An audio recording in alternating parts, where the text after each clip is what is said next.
you have any questions? I have a question for the inspector. The photograph, it looks like there's a beer and a martini. Margarita, correct. So It was a- margaritas have olives? No, it was a martini. What was it? Oh, Uh-huh. she said it was National Margarita Day, so she said she wanted a margarita, so Okay, there's some, It some was difficulty National in Margarita Day. translation. yeah, it's not really important, I was just, I just didn't know that margaritas Yeah. now had olives. Yeah, It's that an would be English gross. language, you know. Possibly. spelling. That's possibly correct. You were gonna order one, weren't you? And at the time, the policy was no vertical licenses. Correct. So Maddie, I understand she just came back from surgery and probably wasn't in tip-top shape. Well, it's good that she knows it's a criminal offense to serve underage. So I'm sure that comes from you and comes from her training. But it's not good that she Yeah. says she didn't know about the vertical license, which is Yeah. a little confusing, but It's again, very it could have, concerning, it yes. could be explained by first aid back after Yeah. surgery. And this is your first offense, as you mentioned, your Yes. first Mhm. non-compliance offense. Since we had Yeah. our license back in 2013 was the original. That was my next question. Okay, so I think it was August of 2013 was when we Yeah. opened the first location. that's a long time without an offense, so that's commendable. Thank you. That's all I have. So she's tips or Tam's trained, is that correct? Mhm. And I guess her excuse was, as the inspector said, she didn't realize the vertical license was for underage, although I'm sure she's had a license at under Right. 21 I know, and it was I vertical. can't explain this one to you.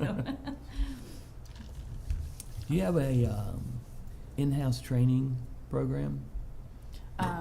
Yes, so So when bartender. someone is just hired, what do you do?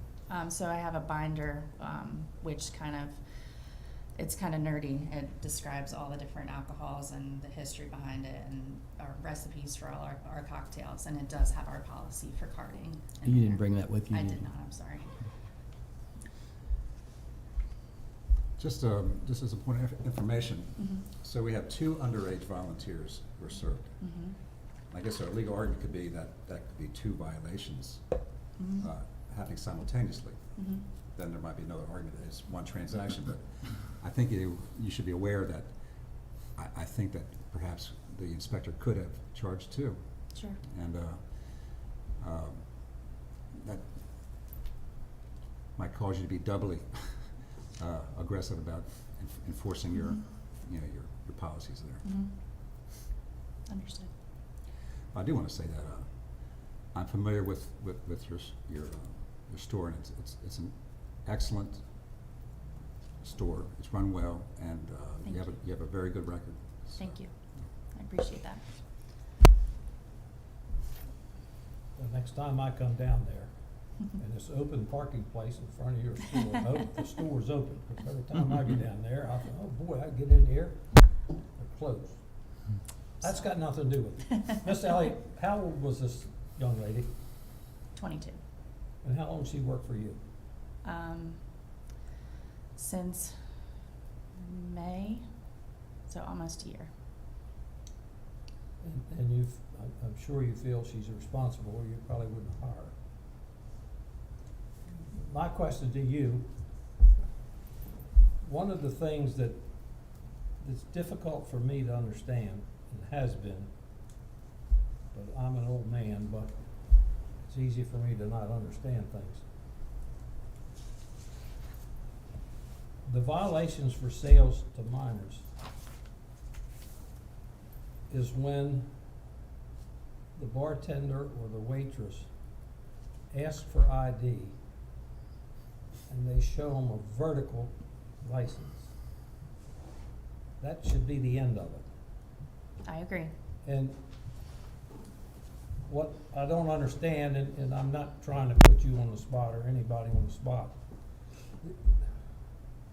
how can we eliminate that? People are well-trained, they're responsible, and the establishment does all they can do to train their people, but they'll ask for an ID and they'll show them a vertical ID, and then serve them. And I can't comprehend that, really. I can't either, And truly. it's just difficult for me to accept that. And, you know, here's an establishment in business for 9 years, well-respected throughout the community, and not in the business, sure, they sell alcohol, but technically not in the business to really just sell alcohol. It's a convenience to their establishment. Just, I don't know how we do it. I don't know whether it's a result of the education system or what it is, but if you tell somebody, don't do this, and it's real apparent, it's not like they gotta shift through 3 or 4 ID cards or something like that, and I just don't know. It's just a mystery to me. Was there a manager on duty that night? I was there. I was actually on a phone call. I had stepped outside, and so. So I wish you had brought your policy, because in your policy, do you have, if there's a vertical license presented, that it has to be presented to the manager, or you have completely no? Completely no vertical IDs. And is this a policy that every employee signs, that they read it and understand it? No, but that's a good point. It would be good, I Yeah. think, to maybe drive the point home a little more, as well Mhm. as perhaps a sign Mhm. to the public, and that people can see, we do not accept Mhm. vertical IDs. Yes, You know, and we have those all around now. you have these around now? Mhm.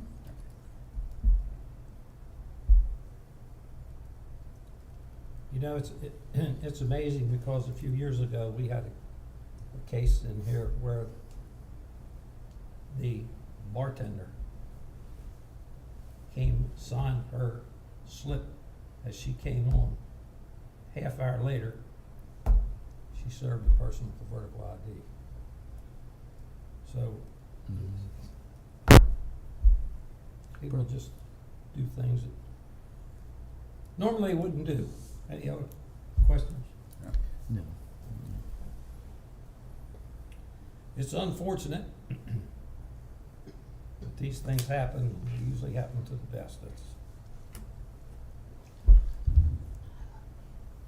If this was a regular occurrence over a period of 10 or 15 years and so on and so forth, it's one thing, but you've all heard me say, and it's like a broken record, Miss Elliott is the licensee, and she's the one responsible for it. And in my opinion, she's, excuse me, she's done everything that she could to prevent it, but these things happen, so. And I agree with you, Mr. Chairman, on that point. You know, sometimes the licensee does what they have to do, what they're supposed to do, and sometimes they still get caught and brought here. And this licensee has a very good record, 8 successful compliance checks since 2016. This is the first offense.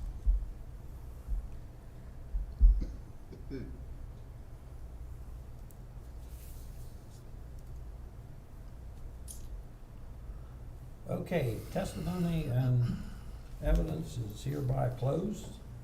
And if there's anything else you'd like to say before we discuss the case, No, feel free. Inspector Alton. thank you. We did a follow-up recheck last week, and the establishment passed very well. Straight, no problems whatsoever. Good.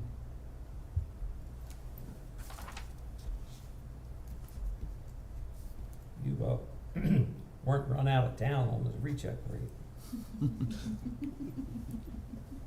you? Okay, testimony and evidence is closed. Gentlemen, you've heard the testimony of the inspector as well as the licensee. 9 years in business, and this is the first offense, so would be acceptable to a motion or any discussion. I'm also acceptable to a motion. I think I've said everything I need to say as far as my thoughts go. Well, at this time, I mean, I could make a motion if you like, Chairman. Yes, sir. First, before I do make a motion, I do commend you for your record. It's a great establishment. the community's happy to have you there, that's for sure. The troubling thing for me is not only did one minor get served, but 2 minors got served. Perhaps if you may have been a little diligent of having a picture of vertical license in your establishment so they could actually see what the vertical license looks like, that it might have been prevented, especially if you had it behind the bar, someplace that your bartenders could see it or your servers. That would help. So with all that said, I do find you culpable of sale to minors. I would not charge you for 2, I'd charge you for 1. And in being consistent, I would charge you $300. You've heard the motion. I'll second that motion. The motion is that we find the licensee culpable and assess a fine of $300. Any further discussion on the motion? No. Hearing none, all those in favor signify by saying aye. Aye. Aye. Opposed, no. So ordered. Ms. Elliott, we find you culpable and assess a fine of $300, which must be satisfied within 30 days of official notice by letter, of which you will receive. We appreciate your business establishment and wish you the best and keep up the good work. And Thank you. unfortunately, this is one of the things that during life slips through every now and then. We can't do much about it. We do everything we can. Thank Keep you. up the good work and Thank you. congratulations on a fine establishment. Thank you. And come visit if you can find a parking spot.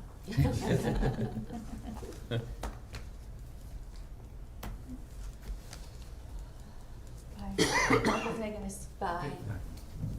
Good to see you. Good seeing you. See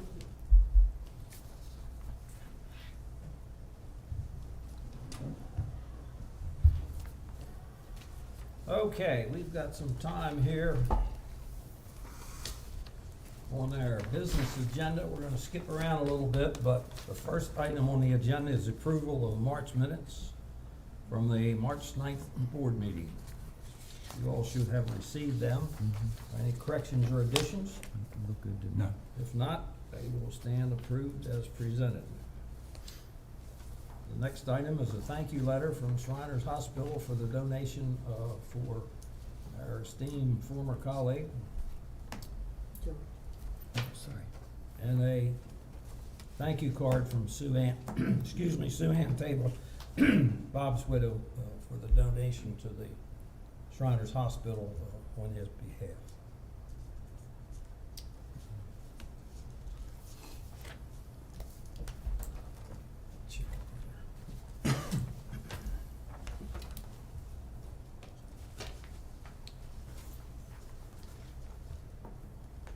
Okay, we're gonna skip the next one. Darren's scheduled to come in here about 2:30.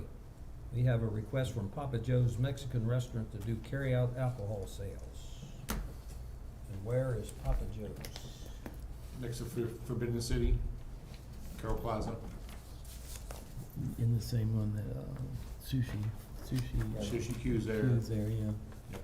Home Goods, Home Goods, Home Goods. rolled ice cream. Yeah, Liquor Papa- barn. Papa Joe's was where Sushi Q is, but they moved down Yeah. to where Frisco. Papa Joe's used to be where Lost Club. Lion is Frisco now. Club, yeah, Frisco's used to, correct, yeah. They have had no violations to sale to minor. Yeah.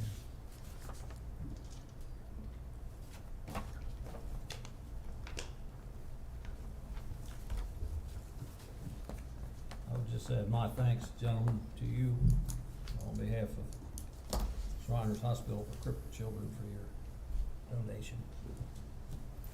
In addition to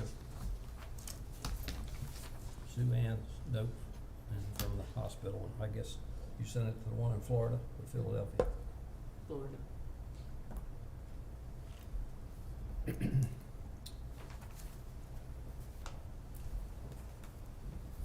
What,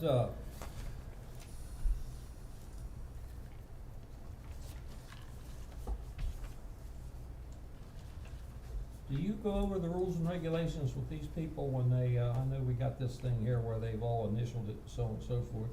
When I deliver the license, I do. Now, we've checked one time Correct, for delivery. for delivery on one establishment. Yeah, that's the only establishment at the time was doing it.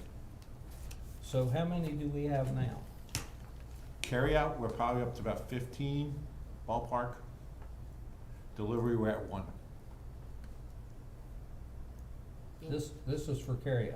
This is Just for carry carryout. it, yeah. This is not delivery. Do they have to fill out a form similar? No.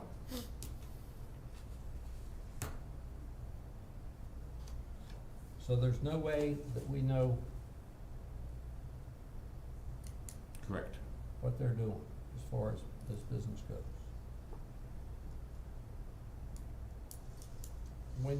I thought when you checked, you could check the tapes, Tapes. the receipt tapes. Yes, you can. I mean, we could, yes, if I stop someone carrying out drinks, if I was sitting in a parking lot. I'm not talking about stopping someone. Oh. I thought, and The receipts get for delivery. We only have a form for delivery, and the receipts no, I get know, attached to delivery. we got that form. What I'm getting at is the establishment's registered tapes. Yeah, did we ever discuss that when you do a carryout like this to segregate your registered tapes? I thought that came up, didn't I it? didn't I either. don't That's why I'm remember. asking. I don't I don't remember No. that coming up. I don't either. I thought we were told, and I could be wrong, but I can't think of her name, the lady at Rock Salt. Susan, Suzanne, Susan, Think of Lee, but I can't think of her. Susan. When we asked her a question about something when we first were discussing this, I thought, and I could be wrong, that she mentioned something about you could check the tapes.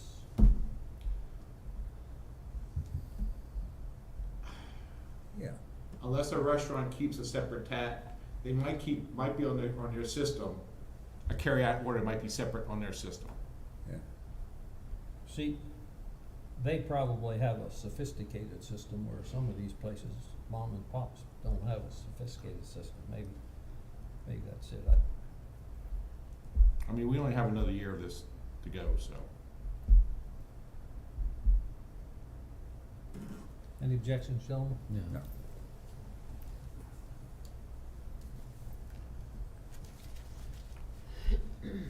Okay, we're gonna skip the next one.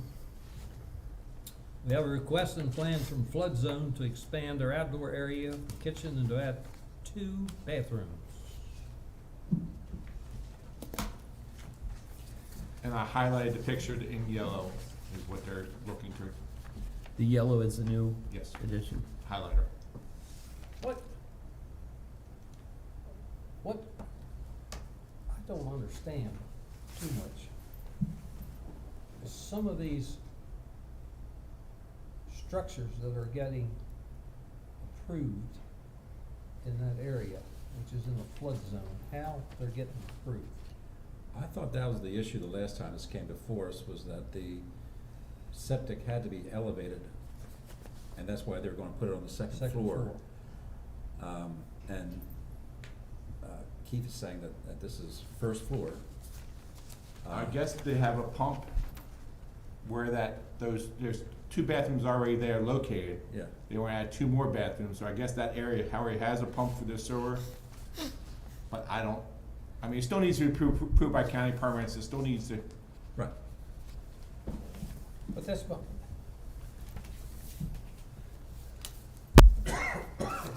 that whole plane there, basically from the railroad tracks all the way to whatever that wrap number, 75 or whatever it is that comes in from New Windsor, is all in a flood zone. Yeah. And I don't understand how, in this day and time, they can get approval for adding structures anywheres in that zone. but I don't know. The one part is for the outdoor seating area part, it's not a structure, it's just adding, moving the fence so they can have more cornhole So there- area. So the area in green is going down toward the river. Right, so the river would be here. Yes. And, Yes. and that's just, open area right now, and they Well, want it's fenced into the edge of the stream, yes. right, but they wanna be able to have alcohol go down there now, which, and they can't at this time, is that right? No, what they wanna do is along the top of the green, there should be a yellow highlighter, did I Uh-huh. highlight?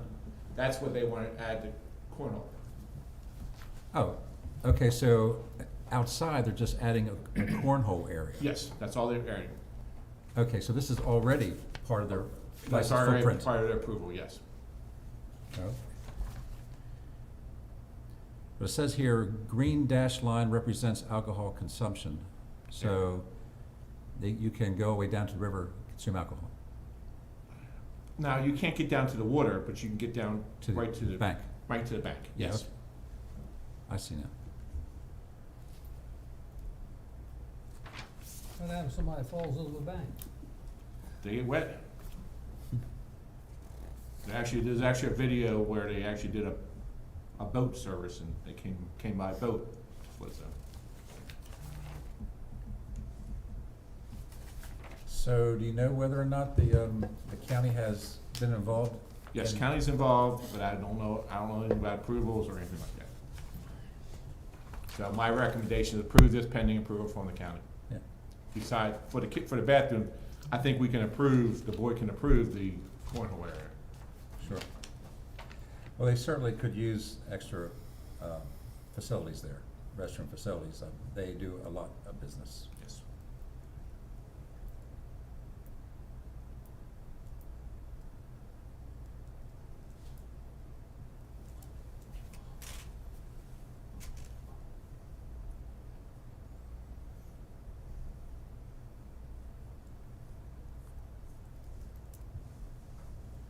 Where they want to add the 2 bathrooms, what is that now?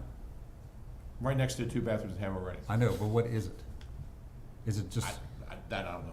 is it a building, existing building that they're going to build out, or is it? I don't think they built out the building, I think the building's staying the same, it might be storage area, Okay. I really don't know.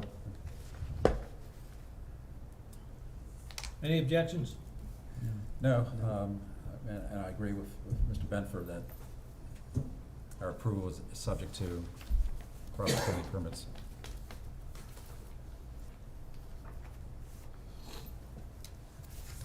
Okay. You'll so advise them, Yes. subject to all county approvals and so on and so forth. Okay, the next request is from Applebee's to have an outdoor seating.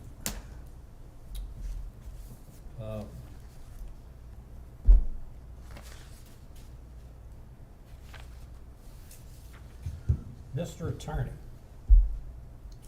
I assume we are supposed to divulge any ex parte communication. I guess that would be good. Okay, so put it on record that I have, well,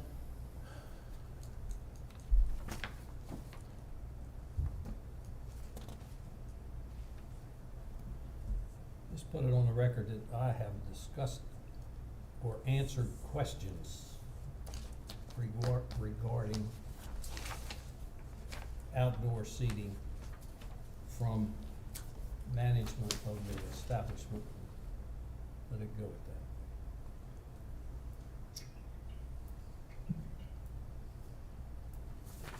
Keith, is that in the same area that they had the outdoor seating? Applebee's? I'll look at it. It is. Yeah, it Yes. looks like it, yeah. So they had that last year out there. Correct.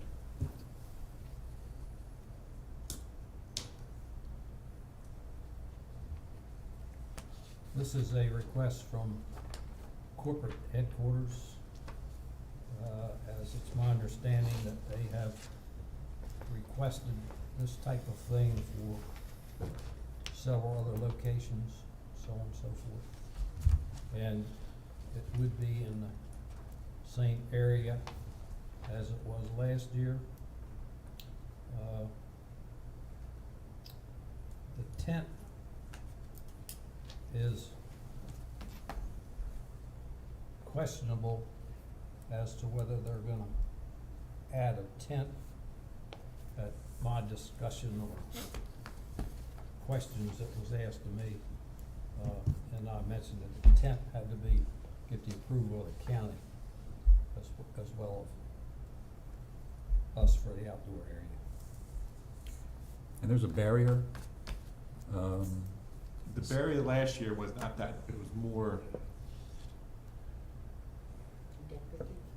Yeah, it was decorative, it had like, yeah, I mean, it's on, foliage, it was foliage. yeah, it was not a good structure in case someone decides to park in that parking space. Right. I don't mean to argue with you, but there were several of those concrete barriers, like Jersey wall type of thing? like Jersey walls, that were there at Applebee's. Okay, I don't recall that. Okay. And they were kind of decorated a little bit. And my question, and to any of these, and I went by, or well, I was actually at Texas Roadhouse 10 days ago, whenever it was. And they had, at that time, set up, last year, they had that big tent set up.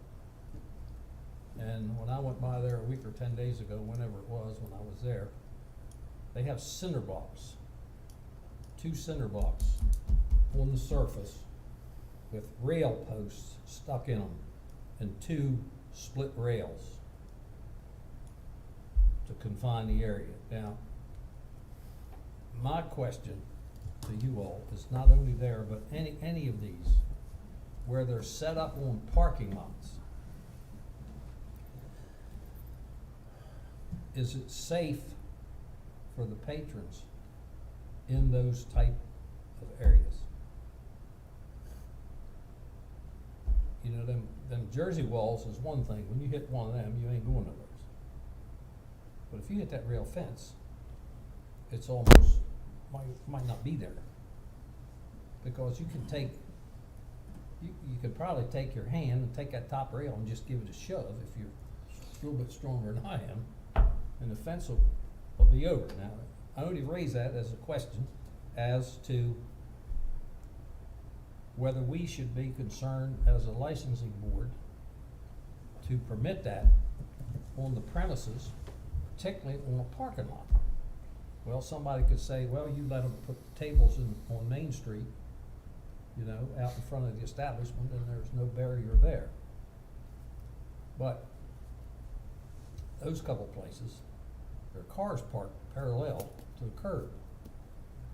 So you have a little bit of defense, but the more of these requests we get, the more concerned I am for that, and I might be overly concerned. So that's why I'm mentioning it. I don't know whether we should be a little bit more restrictive, or whether, as long as they have something up.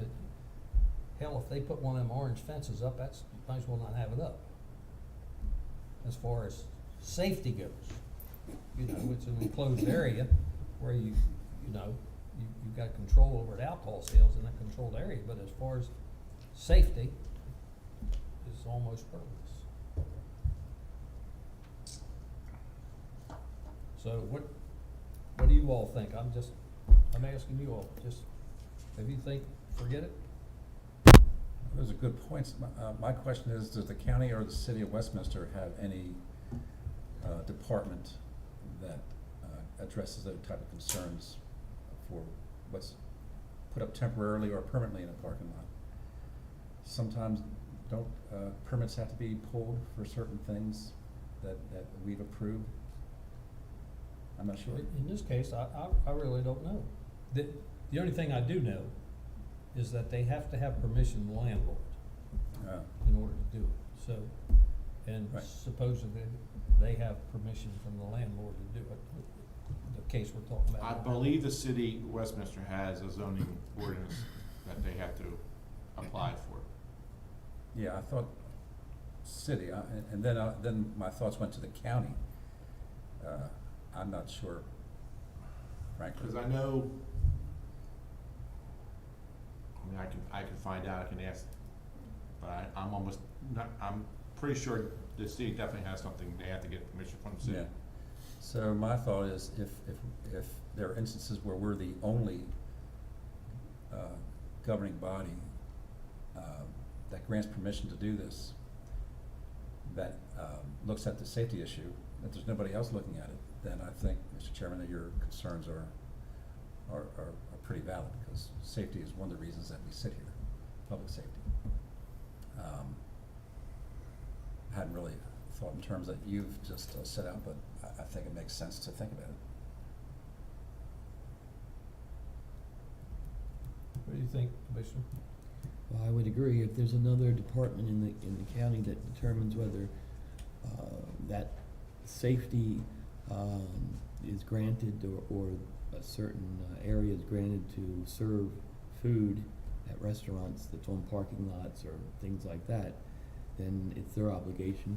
But if there is none, I would agree with Mr. Barnhart that we should consider that at least as a factor. And not only we're allowing them to serve alcohol out to that area on the parking lot, but the safety factor. If there isn't any other department in the county that takes care of that.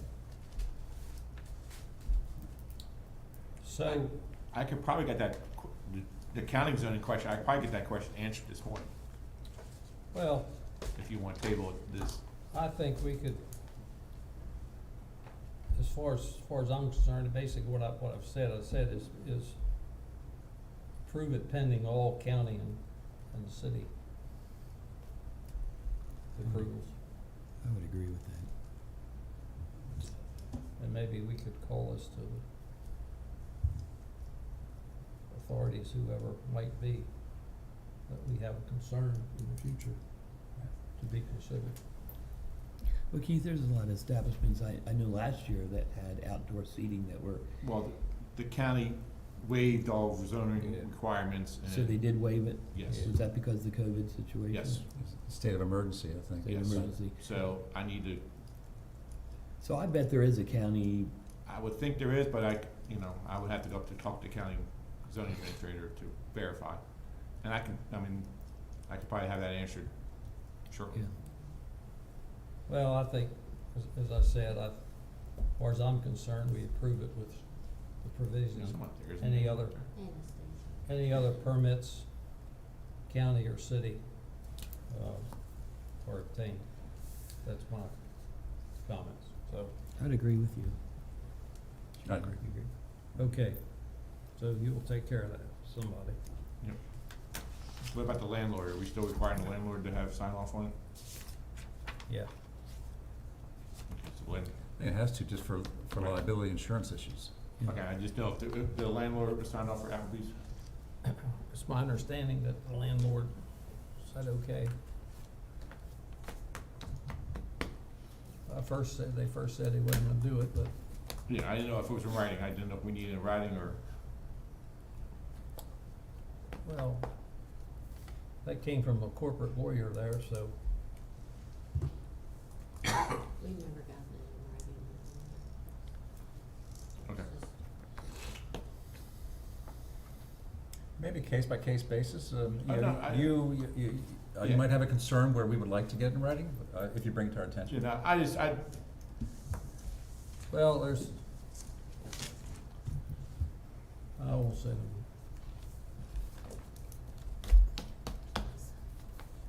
Okay, let's move on. E.W. Bex wants to participate in downtown Sykesville events on May 7th, July 30, and November 12th, by allowing their patrons to enter and exit with alcoholic drinks. This has been done in the past. Mhm. And we have a written request, and does the request talk about, it's plastic cups, right? That's how they have to do it? Yes. Yeah. And, ID bracelets on their wrist and drapes and plastic cutters. Right, okay. That's- Yeah, they've always done. That's good, yeah, Done well. Yeah. Any objections? Okay. Let's go to, Tapsco Distillery wants to participate in outdoor seating area of theirs for Sykesville Music Evenings on Friday and Saturday evenings throughout the summer. They're, my understanding, their neighbor there, your cousin, already has gotten permission, so they're Yes. next door, so I have no objections. I don't have any either. You need to see the map, it's right there.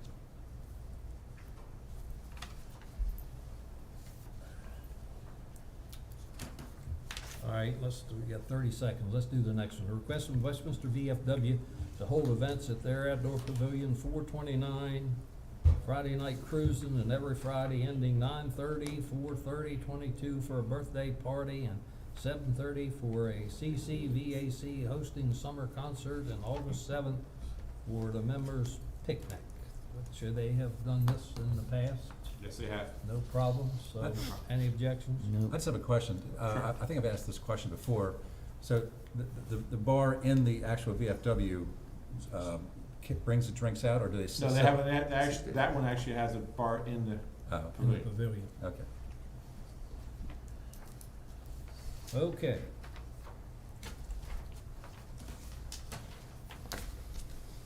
It is now 10:45, and I would ask our esteemed attorney, Mr. Dixon, if he will call our case 6382, please.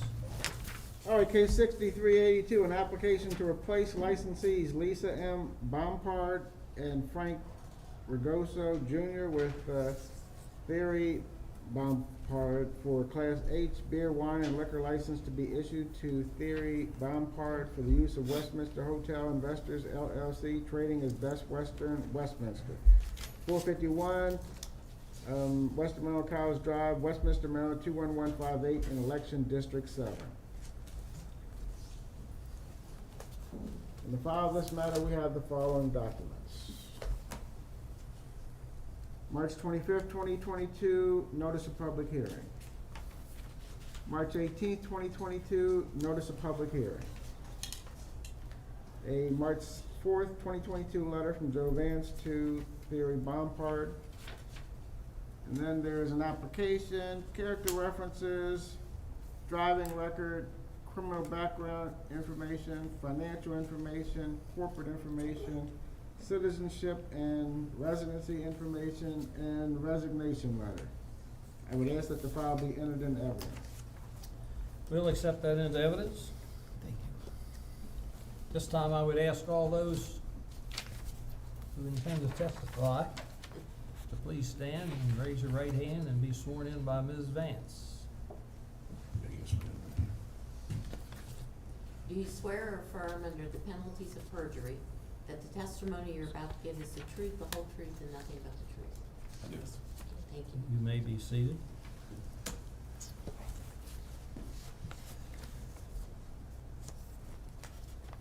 Mr. Dixon, can we proceed without our inspector?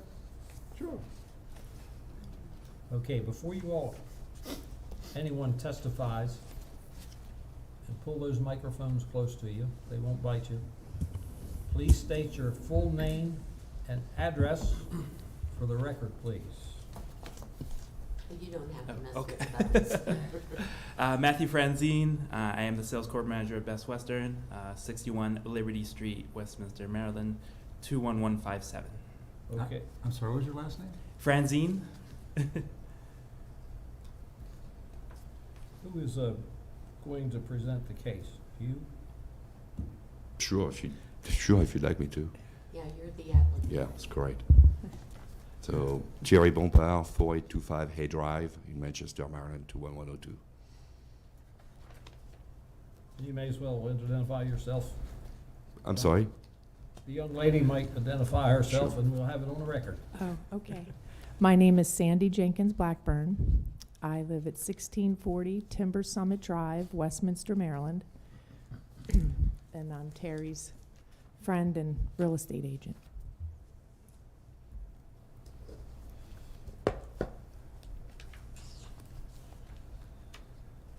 So we don't have any of the current licensees here today? No. I wasn't asked. I could have had mine. Lisa obviously is my wife.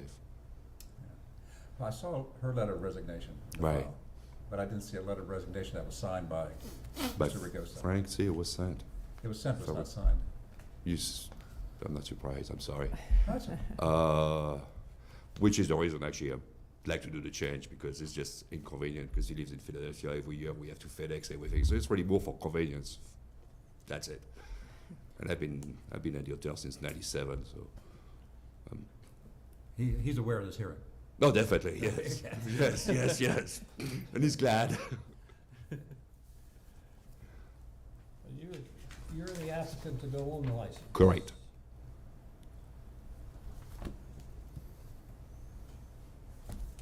Who are the principals of Westminster Hotel Investors? Myself and Frank, Just the two of you. correct. But your wife was on the license. That's correct. Originally, the reason it was done like swear, I don't know if you remember, you needed to be a US citizen and a resident. I was on a citizen. Frank was not a resident, so that's what we had in my wife. So that was really bad. I think that And what's your address now? 4825 A Drive in Manchester For years. for 10 years now. So it's only the two of you on the LLC. Correct. And what percentage is your interest? 50-50. 50/50. How do you break a tie? A lot of fighting. there's no fighting. There's no. Yeah, that's good. I just noticed in the articles of organization that are in the file that a majority has to Right. vote to do anything. And you got 50-50, and I'm wondering how the majority was determined. I've been with Frank since, oh God, I was 20 years old, so quite a few years back. And yeah. Okay. Yeah, there's never been an issue, so I don't anticipate any.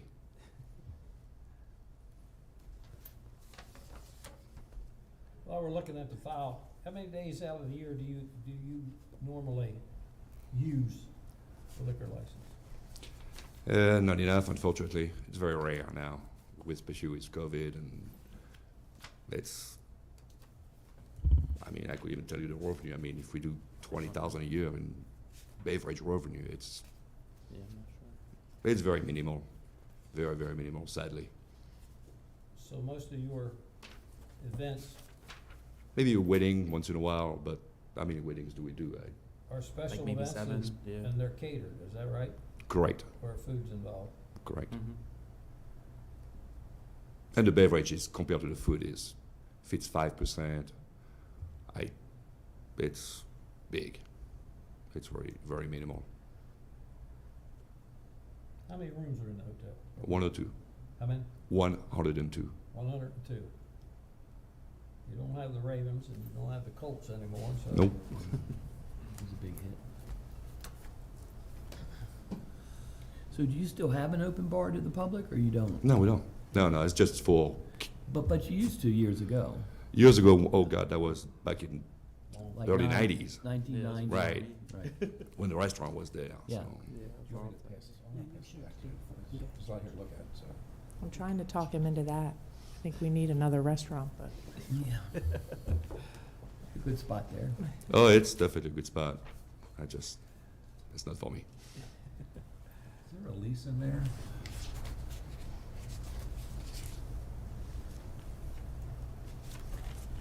Can't see it. Well, they wouldn't be required when it's just a change of resident agent. They're not required to submit a lot of paperwork that would be in an original file. The lease. Yeah, the lease would be one of those things they're not required because that was covered in the Not on- original no, hearing. it's not on here.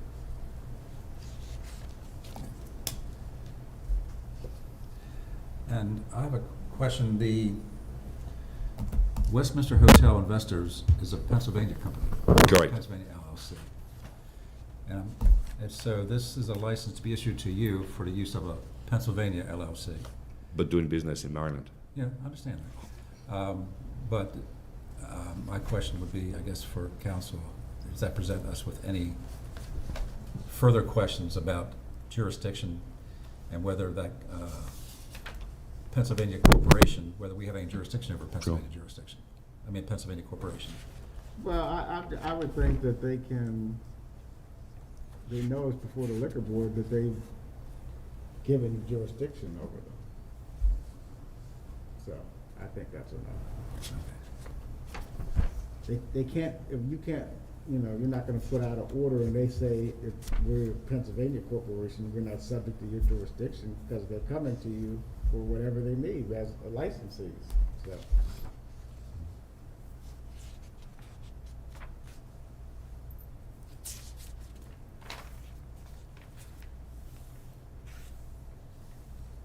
Is there a reason why it's a Pennsylvania LLC, not a Maryland LLC? Because the lawyer is from Pennsylvania.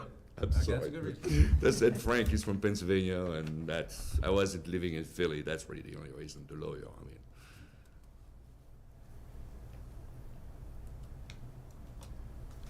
Joe, a tab came off, I hope I put it right. That's okay.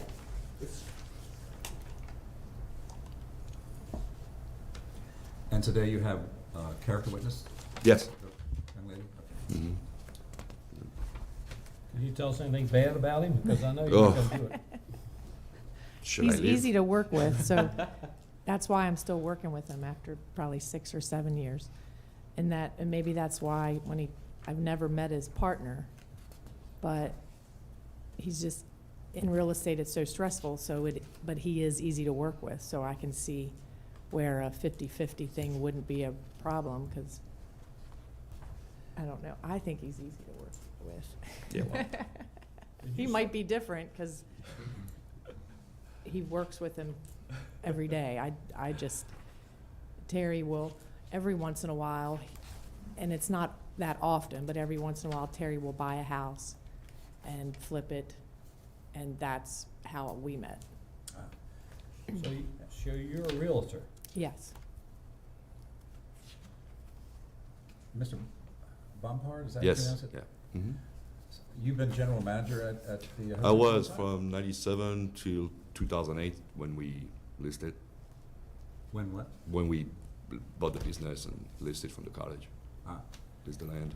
So, it once was a college facility, and now you lease from the college? Correct. And I arrived here in 97, then 2008, I think we bought the business. And I stepped away from the day-to-day operation. I'm still there, I'm there every single week, so. Okay. And have you ever been on a liquor license before? Nope. And have you had a chance to look Oh, at yes. this book? Even as a manager, I thought yes, yes, more than actually people on the liquor license, believe it or not. It's basically your liquor license is just for the residents that stay there, is that correct? Not even, it's more for the, well, not the hotel, it's more for the like weddings, Okay. that's For the special conference center, events. right, that's it, that's, Special events. special events, correct. That building played a very special part of my wedding. Uh-oh. Is he married? I'm still married. That's good, that's it. The wife's relatives came down from New England, and I've never met any of them, but they had a whole wing of your hotel. Oh, nice, good. Awesome. And I That's went to good. visit, and I was told in no uncertain terms not to cause any problems, and I never have. So every time I drive by, I think about that party.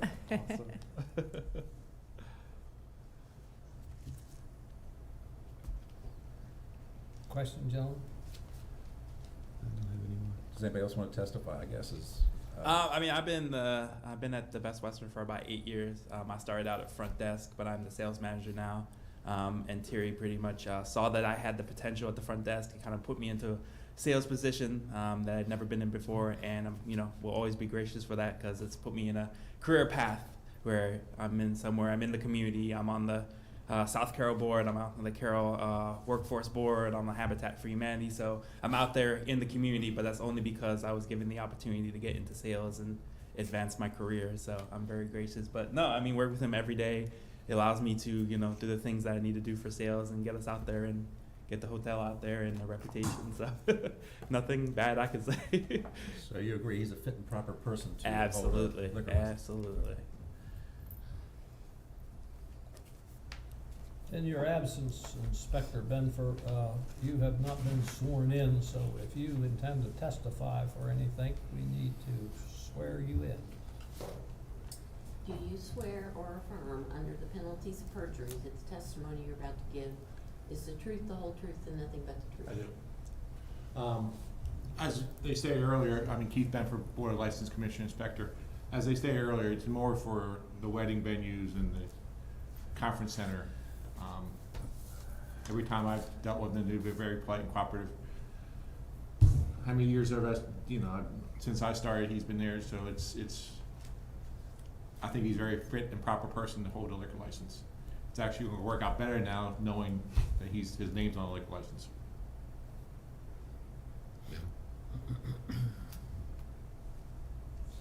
Commissioners, you have any questions of any of the testimony that's been given or the applicant?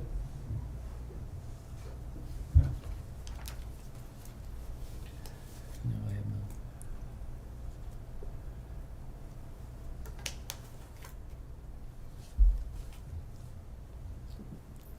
The only thing that concerns me is I may have been misinformed. I thought several months ago, we agreed that any changes in licensees and so on and so forth, that they must be present in order to conduct the business. We have the applicant, but not the current licensees. Plus, one letter is unsigned. I believe that our rules do require the presence. If I'd known, especially my wife is home, I mean, and Frank would have come down.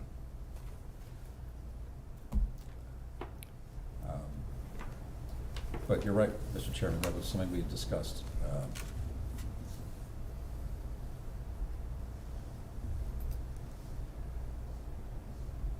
Probably as a best practice, is to have everyone here if you have any questions. I thought we also agreed at that time, whenever there was a violation, that the licensee be included. We did. Yes, I So- remember that, yep. And that's included in the rules, and you said that you were familiar with that book, so.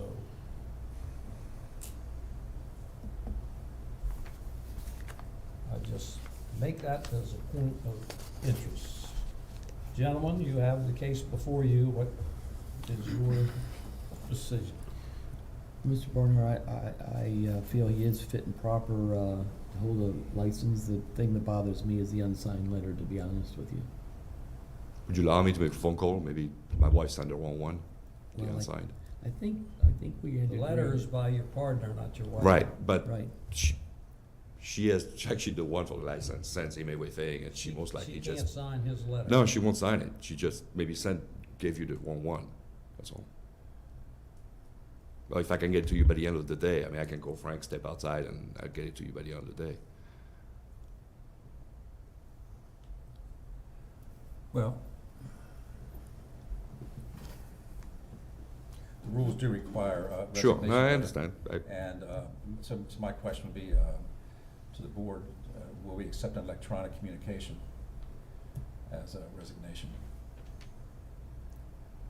Well, at least we have a letter of resignation signed by her here. Yeah, we But have. we don't have a signed letter from the other licensee. Right, right. And That's- I guess my question would be for Mr. Rigoso, would we accept an email resignation, or do we require a wet signature on a letter? I don't think, I've never seen this question before, since I've been on the board. I don't know the answer. Mr. Ligwiggle? If I may, that might help you. His email address is actually frank@rigoso.com, so that might. It would have to come from him to us. Right. Yeah. Mm. It's up to the board. board can go forward or, you know, waive its rule or get some communication from the other licensee. Could you make it pending? Yes, that's what I was gonna suggest.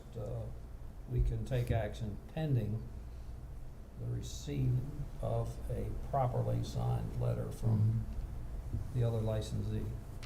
Just FYI, there have been resignation letters sent by email previously that have been accepted.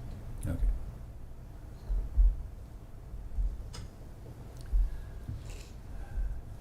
With that in mind, gentlemen, what's your decision? Well, Mr. Chairman, I agree with Commissioner Harmoning that I believe that the applicant is well qualified. Thank You're you. the proper person, I think. Thank you. To be on the liquor license. And I also agree with the chairman's position that, but my motion to approve your application would include a caveat that it's pending the receipt from Mr. Rigoso, is that pronounce his name? Yes, correct. Of a resignation. Sure. And I think also that it is a board rule that the current licensees be present at this hearing.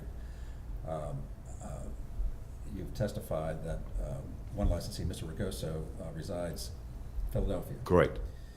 You testified under oath that he's aware of the hearing. And clearly the other licensee, your wife, is probably knows what's going on as well. And we do have her letter of resignation. Right. So under these circumstances, which I think mitigate the application of the rule to some extent, part of my motion would be to waive the requirement that the two licensees, current licensees, be present at this hearing. But this is a singular waiver. This is not something the board I should be appreciate doing that. regularly. Thank you. And that your application be approved for the transfer of license, again, pending receipt of the written resignation of Mr. Rigoso. It's kind of wordy. It's easy enough. Is that your motion? That's my motion.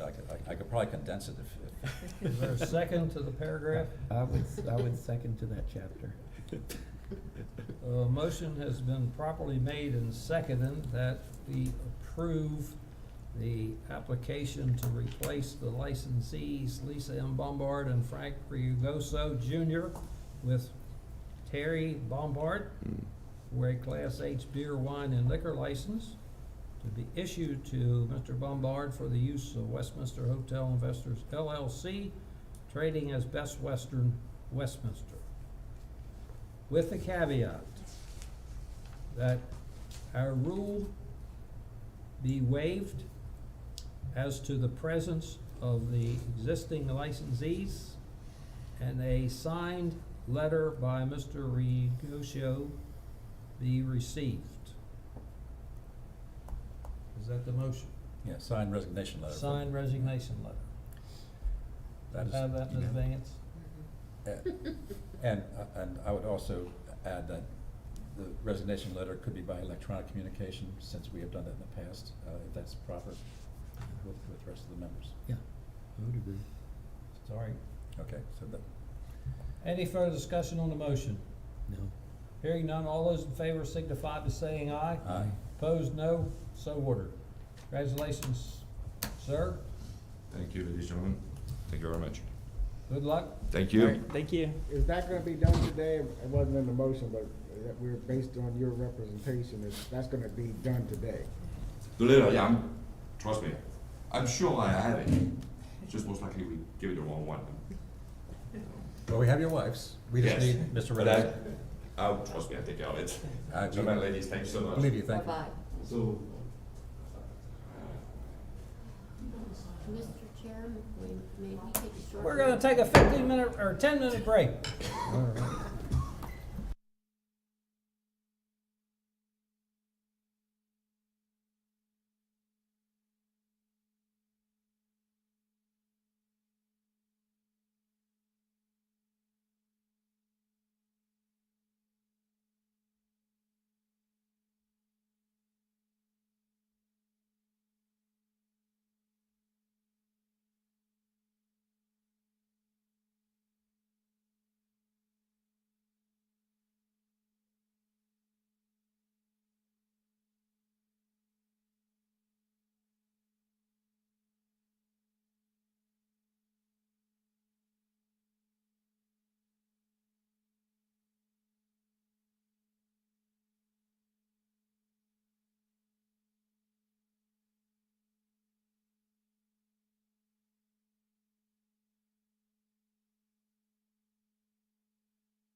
Right, we are now back in session. At this time, we will ask Attorney Dixon to call case 6384, please.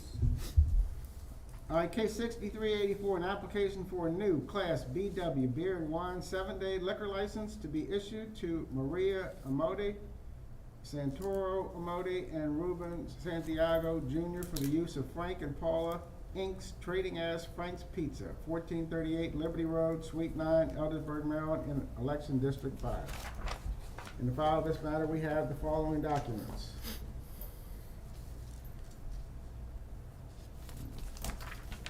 Santoro Amodi completed the alcohol awareness training program. There's a March 28th, 2022 letter from Ron Carr, Revenue Examiner 3, to the Board of License Commissioners. There's a March 25th, 2022 notice of public hearing for this case. There's a March 18th, 2022 notice of public hearing for this case. Joe Vance sent a memo to various state and local agencies, and there's a response from Belinda Gassell, Collections Office Supervisor. The above referenced establishment does meet the requirements of this office. Lisa Staley with the Health Department sent a response, and the response has a X at the location that says the above referenced establishment does meet the requirements of this office. Signed, Lisa Staley, Assistant Director. There's a March 4th, 2022 letter from Joe Vance to Mr. Ronald Carr, Revenue Specialist.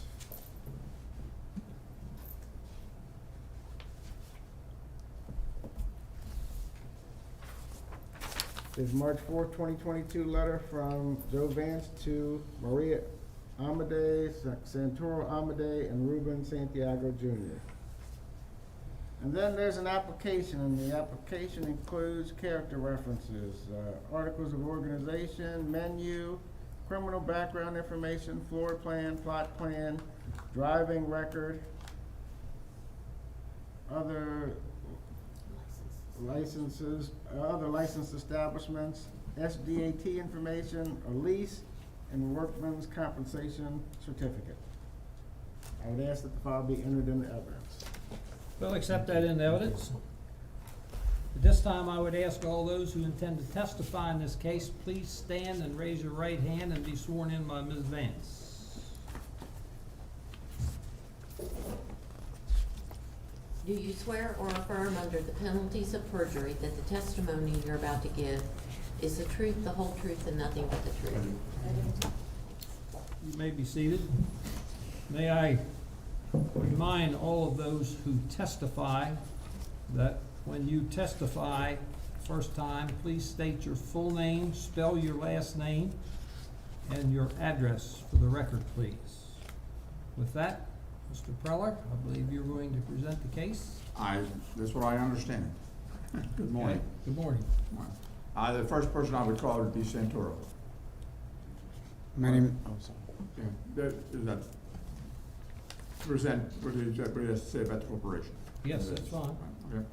Identify yourself, please. My name is Santoro Amodei, Amodei, 5211 Stone Mill Court, Sykesville, Maryland, 21784. All right, now you are the owner and operator of a business?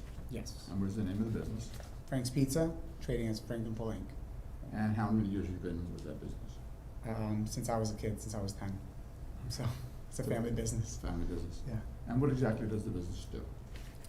We provide a service for our community. We cook our Italian recipes that our family passed on, and then we also have pizzas, dinners, subs, things of that nature.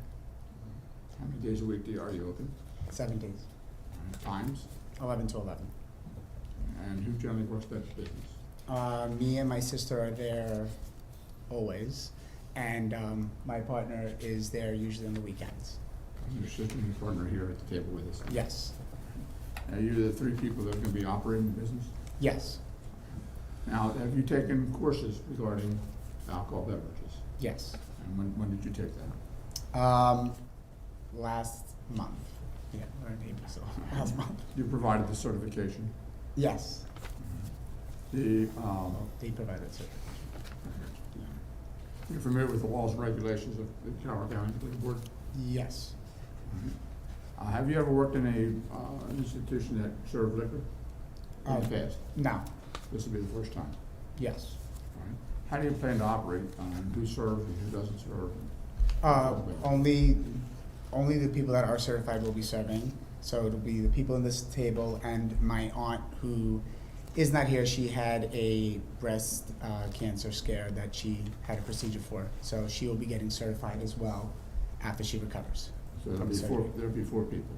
Yeah, And that'll be the only ones who will serve any alcoholic beverages. absolutely. And the alcoholic beverage that you intend to serve, and it will be, Just beer and wine. and it's for, there's no carry out with this business. No. And it's just for dinner purposes or lunch purposes. Yes. And everything's eat-in. Yes. I understand you may have an outside, section. We're working on expanding to outdoor dining. Explain that, please. Basically, last summer, we invested in an outdoor pergola. This spring, summer, we're hoping to get the permit to enclose it so that we can actually start dining people outside as well, hopefully increase business. I have no further questions. Gentlemen, do you have any questions at this time? Not this time. Can you describe the layout of the restaurant now, and how alcohol will get from whoever prepares the drink, or whoever gets the bottle or whatever, to the customer? Yes, How's so- it gonna work? So it's actually divided. We have our POS system supplied by Lavu, and we'll have one actually at the bar, which one of us will be sitting at. The bar is very small. It's less than 10 feet long. So you'll have a bar? Yes, it's already, we built the bar out when we built the store up. Yeah. Is so- there seating at the bar? Minimal. There's only like 5 seatings and then one for handicap accessibility. Okay. And so someone is sitting down, enjoying one of your meals, and they want a beer. How does that beer get to them? They would have to come to the bar, they would have to order it, and then we would expedite it out. Okay, customer goes to the bar. Yes, So the checking of the ID, checking of the age, that's done at the bar yes, by whoever is offering the drink. yes. Okay. And I think you testified that only, I think 4 people will be certified to do that in your restaurant? Yeah, we don't have a huge staff, Yeah. and so, and we range in such big numbers, and I'm trying to keep this as simple as possible. I don't want to overcomplicate it, that's why we didn't go for the whole liquor license. I don't want, this is supposed to just enhance your dinner or your lunch. It's not supposed to be like a crowd to come in and get partied up. That's not our Yeah. intent. Okay. And have you thought about policies that you might want to implement, should you get the license? Policies regarding carding, policies regarding whether you accept certain licenses or not? Have you thought about that? So, from what I've read and understood, we would only accept cards that are horizontal, not vertical, horizontal Horizontal. only. And we will have all the signage up that's provided so that if, I don't foresee anyone that is not here being added on, to be very frank. We all work, except for him, like 60 hours a week. So we will follow any and all regulations that are required of us to check them. We were looking into the whole black light device that you can get, I think, when you scan the card. I don't know how expensive that is, or if that's something Yeah. we would necessarily need to have. So vertical licenses are issued to people usually under the age of, not usually, under the age of 21. Okay, yes, So a vertical license, yeah. Is did I that get it something- right? It's vertical, right? Yes, Right. vertical. The horizontal one is the I'm one. confused as a time. Yeah, no, me too. It's a vertical it's a vertical license. If you accept a vertical license and serve someone with a vertical license, that can cause you some real problems. Yeah, no, So I think what you just said is that you would have a policy of no vertical license? no vertical license. Okay. It's not worth it. It's better just to make sure everyone has a horizontal license and has the proper new identification cards, Yeah. credit cards, not credit cards, IDs, sorry. And then you have the question of who do you card? Do you card everyone who looks younger than me, or do you card everybody, or do you card people who look like they're 30 or younger? I would card everyone. I think it's easier just to card everybody. It's not that big of a deal. Yeah. So, and my customer base, our customer base is, they frequent us quite often. So I don't think that they would be offended or cause an issue for it. And Okay.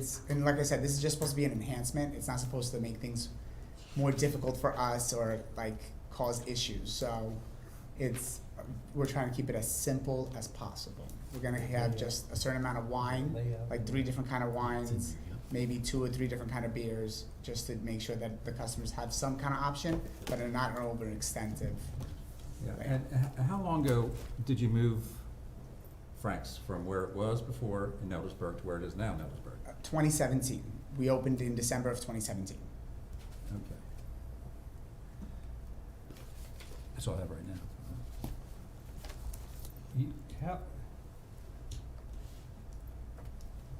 I haven't seen this, so. Where?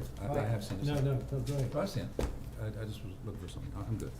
What seating capacity do you have? We are able to seat 98 people. Let me, maybe I didn't understand you correctly. If a patron comes in and they want a glass of wine or a beer, the patron has to go to the bar Mm-hmm. to order. They come, right now, how we're set up, we expedite, we don't have servers. So our customers come up to the front counter, they order their food, we give them a table number basically, and then they go have a seat. And that's just for their food part of it. How the POS system works is your name is tabbed on it, so then that person or patron who wishes to get beer or wine, the bar is here and our counter's here. So they're very close, it's not an inconvenience. They would just have to go over there and just, whoever's serving the bar area at that time would request whatever beverage they would like, and one of us would expedite it out. And from the bar, Yes, do you have view of all the seats? absolutely. It's a complete open layout. So if I go to the bar and order a beer, Mm-hmm. and my 18-year-old son's with me at the table, you can see that I give him the beer. Absolutely.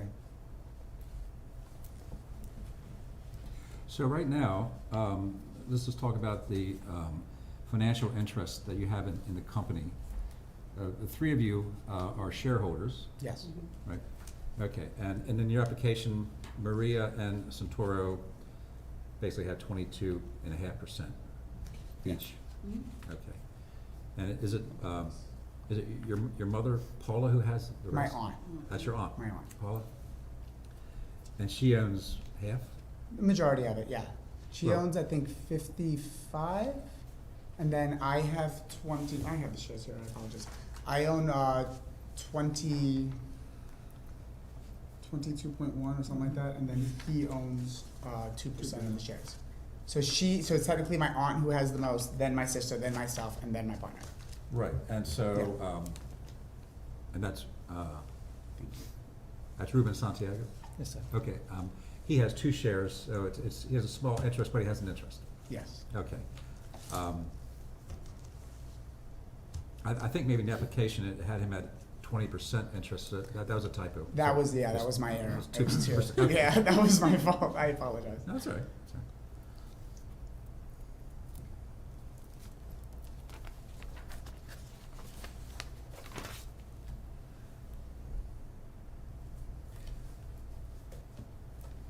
Hey, this has got nothing to do with this case, but you guys can answer something for me. What determines whether it's Eldersburg or Sykesville? Well, Sykesville is a legal incorporated city. Eldersburg is a surrounding area, and they share the same zip code. But Eldersburg is not incorporated. But there's only one post office. Yeah. Well, there's actually one downtown by the, Yeah, but at the little one, and then the there's the big one. Sykesville post office is Is down it? next to me. Yeah. Yeah. Usually, from what I found, 26, if you're north side of 26, it's your Ellsberg, your south side. Okay, I don't wanna take up all the time, it's got nothing to do with this case. But that's not always 100% true either. No, it's not. We thought it was because We of the get school confused with district. that too, We so thought it was all it's about okay. schooling, so that's more Yeah. than we knew. I get all kind of mail, it says Eldersburg or Sykesville, depending what the computer that Reads. is using Prints thinks out. where I am. You've been open since 2017 in the new area, right? Yes, sir. The new building? Yes, sir. So what determined now that you felt that you needed a liquor license now versus back then? So prior to us owning the shop, my father and my aunt owned the shop. Okay. When we transferred over, there was some discrepancies with the sales taxes that were not paid up. And because we took out a loan and all this extra income, I had to go into a payment plan to pay off those sales taxes.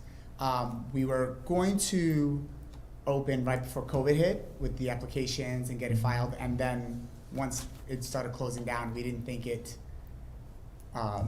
reasonable to invest all that time and energy and money, and even if, I didn't even know if you guys ran during COVID. Right. Well, not ran, operated hearings during COVID. So then we just held off. Okay. I noticed in the file that there was a letter from the controller, Comptroller Marion, yes. yeah, about I think it indicated a delinquent payment for the CR number. I'm not Does that sure. ring a bell with you? I think it's at the front of the file, Mr. Chairman. Yeah.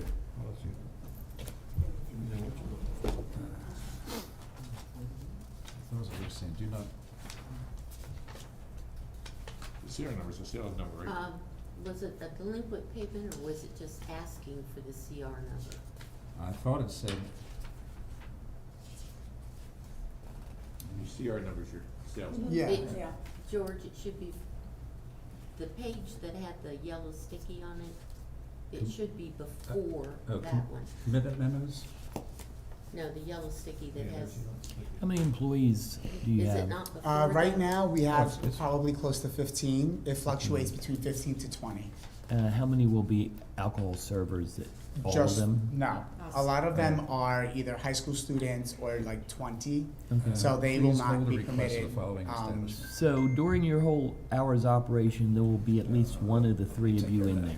Oh, yeah, my sister and I always pull 12-hour What does shifts. it say? And if I'm It not says, there, "Hold she's the there. request of the On the establishment." weekends, we are Yeah, both but there. it, does it Okay. just say have checked So by have the you CR developed number? a Yeah, it in-house says, training That just means. program for your It employees says as far delinquent. as they dealing with need alcohol? applicant's CR number. No, to be quite Yeah, frankly, we that's- did not, that's because not a the, delinquent so for payment. 2 reasons. One, our staffing don't- unfortunately does you don't have to- shift quite often. There's a I'll let it constant explain. flow with kids just Well, quitting or I can school explain. activities coming Well, in the why does it say way. to hold it then? So Because that that's was what one they did this reason why year. we didn't feel it necessary. And second, we truly have no intent on allowing anyone else But they've always Okay. to had provide. And there is no alcohol Yes. served to the By tables? payment. Is that But correct? now. So we would be liquor expediting it, licensing. but From the bar to the table? if, yeah, while they're eating. Okay, and it would only be the one of you three? Yes. And my aunt, once she, I'm Yeah, sorry, 1 of 4. one of One four, of four. yeah, once my aunt recovers from her surgery, she'd be getting certified as well. Unless they are certified, we don't intend on allowing them to have any interaction with BO1. Okay.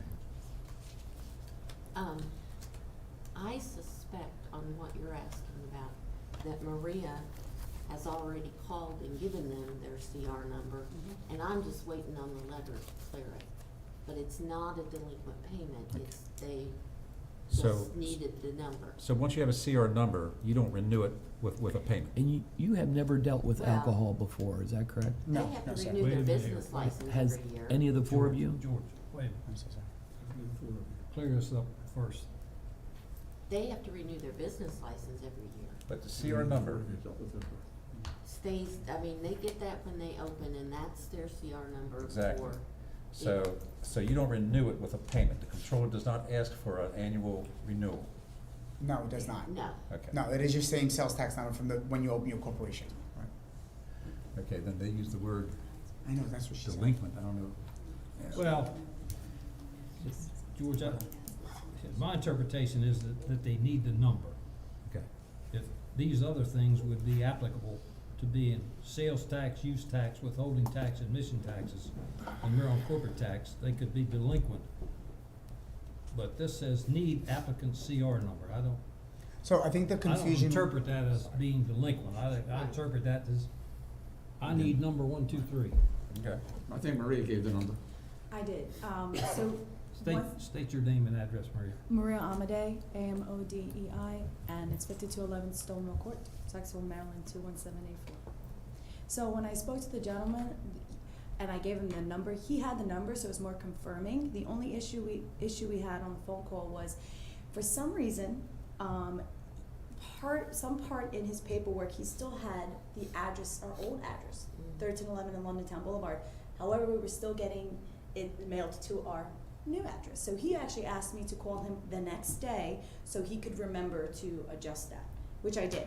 But that was the only thing we had as far as conversation. Everything else matched. We even went through, because we went through 2 numbers, the sales tax number and then the CR number, to make sure that they were 2 separate ones and what the differences were. At this point, they have not verified that they've received the number, is that what we're saying? Yes, So we need the, I need them to send me the release letter. so we need to, well, contact them to make sure they get it to you. Yeah. Okay, great. I'm gonna contact. Okay.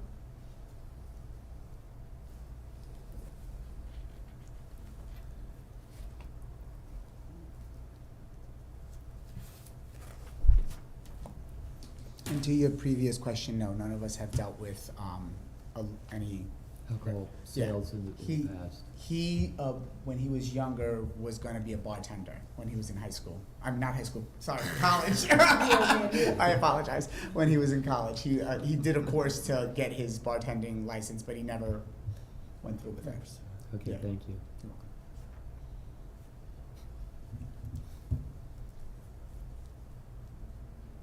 Santora, don't have any problem being around alcohol?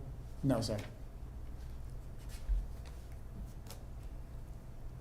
You're referring to the when I was 22, right? My 2011.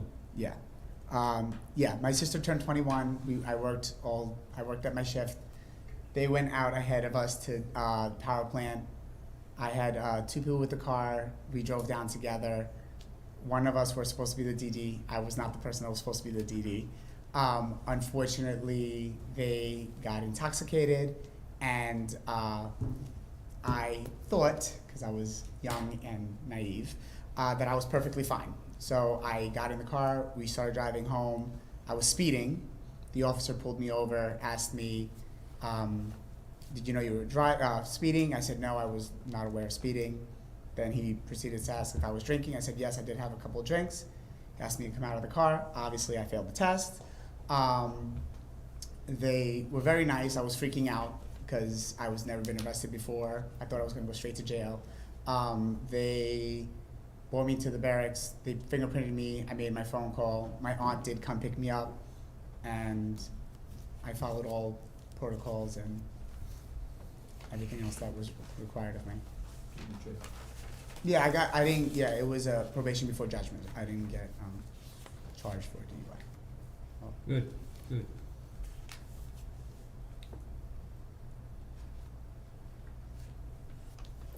Gentlemen, have any other questions of this gentleman?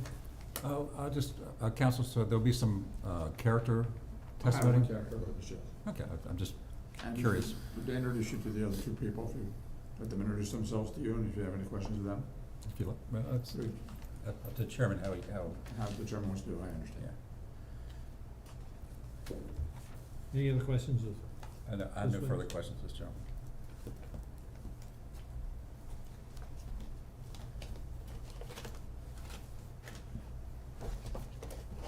Mr. Peller, if you want to proceed. All right, now, Maria's introduced herself to you. Maria, would you please describe your business, what you do with the business, and how you're running the business? Sure. We feed people. So we, as my brother stated, we have an extensive venue. So we do serve like pizza, subs, dinners. I myself, we run the restaurant, so preparing to the food as well as everything else that comes along with it, the responsibilities to it. We are actually looking into doing the license, as he stated before. just to kinda, a lot of people, even in our old location, kept asking, when are you guys gonna get a beer wine license? It'd be nice, it'd be nice. So being that in the new location we expanded, it allowed with, more seatings, and the ability to do so. You've heard Santora describe how the liquor was going to be served. Yes, so we're, as he stated, we're gonna be the only ones checking IDs and giving them out. We wanna make sure that's all our responsibility. As he stated, they will have to be ordered at the counter, just like they do with the food, and we will be the only one distributing it. And as he stated, it's gonna be minimum, it's just accommodating, it's not gonna be something for people to be like, I'm going to Frank's to grab a drink. Like, it's just how they have a slice or a dinner or something to accommodate their dish. So if someone came up and ordered, let's say, 2 beers, would you require 1 ID or 2 IDs from them? No, it has to be whoever's having the beverage. Both have to come up, both ID before giving the alcohol. Real quick, we haven't had anybody describe, when you walk into your business, are there 2 front doors, 1 front door? How many doors do you have to go walk into the business? Yeah, so to walk in, it is 2 doors that you can walk through. We have numerous exits coming through the front doors. That's when you have full vision of the whole dining as well as our counter, including the bar and our regular one. So you walk in, and how far is the bar area away from the So counter we away? have you walk in, there's a vestibule, so you're gonna walk through 2 sets of doors first. And then the bar is directly to your left, and then like a couple steps forward will be your regular counter. Is it as far as the chairman's away to where the bar would be from the door, or is it That's closer? it. Yeah, where he is, right there. Over here? Super So it's close. very close. Yeah, so there's a vestibule. So you go in the main door, there's about like 3-4 feet of the vestibule. After you go through the second door, the Select. bar is directly on the left, and then maybe 8 feet, 10 feet over, there's the main counter where you would order And the food. seating would be, Our seating is spread on this way, but for the bar side, we have like 4 stools, one of which is, like you said, more of a handicap accessibility one. And then we have like actual dine-in chair seatings to the right. and that's where you can sit. How many people did you say you could sit? At max? 98 is the capacity in the shop. But we don't have We don't enough have that tables and kind of chairs dining to open. seat 98 people. How many, Yeah. how many do you have that you can seat? We have 3 booths and I think like 10, no, not even 10 No, tables. seven. Yeah, Like 7 tables. So maybe 50 people? Yeah, and some of them are longer tables. We have like 5 or 6 of them that are seat 4, and 2 2 long or ones. 3 that sit like anywhere between 6 to 8. That way it will allow like families, if they wanna move them together, they can all be seated together. And you have total view of everything from the bar area. Yep. How's business right now? It is a roller coaster. You have good days, you have bad days, but you know, we take every day as a blessing. When I first moved to Eldersburg, I was told that Frank's was the place to get pizza. That's what we strive for. We were blessed to be over 20 years in an old location, and by moving forward to this one, it allows us to expand to do a lot more.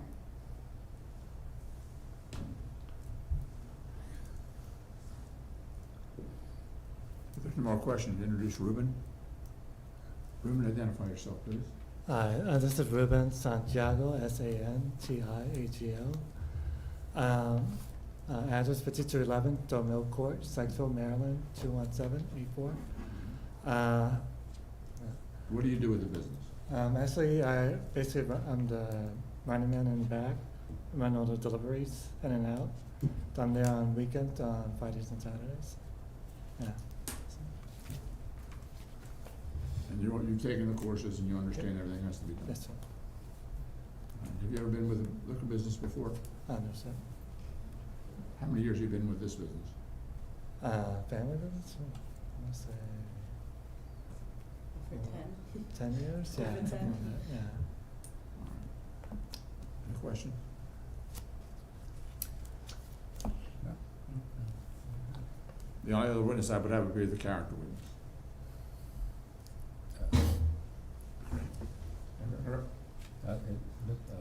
Dave, he wants to bring some more witnesses. Okay.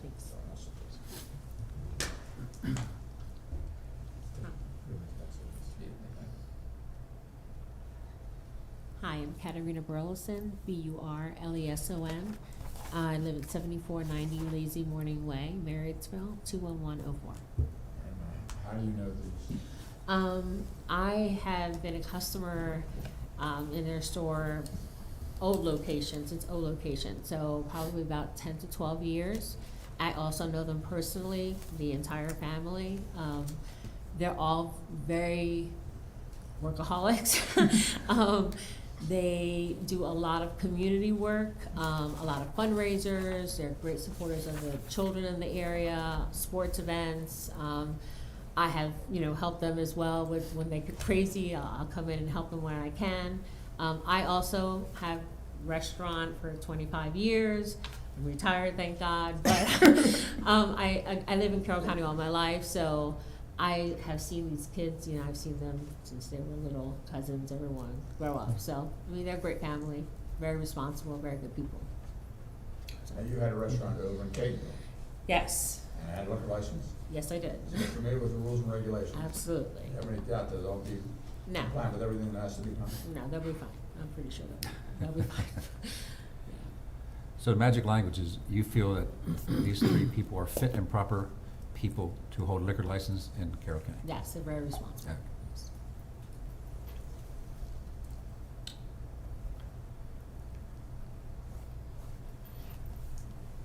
And how long have you known each one? The same amount of time. So it's been over 10 years, 10 to Okay. 12 years.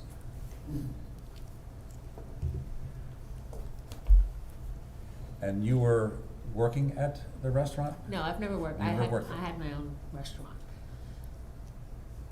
But you knew them through the restaurant? Yes, I started as a customer. Yes. Huh. So yeah.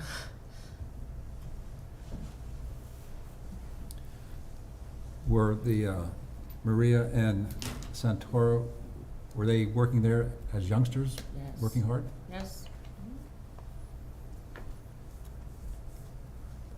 Just for your own information, I met her when she was born, almost in the restaurant in Yeah, Catonsville. Her myself. family ran this same type of restaurant in Catonsville. And so she's lived, she's got it in her blood, so she knows restaurants, that is as well as anybody I've ever known. And you're talking about Heather? This young lady right here. Yeah, Heather. Yeah, Heather. So you're Katerina. a character witness for the character witness. That's right. You're right. What was your restaurant called in Catonsville? Philadelphia style pizza and subs. Okay. So I'm keep this with you. Any questions, this witness? Nope. No? Yep. Thank you. Thank you. That would be all the witnesses we have.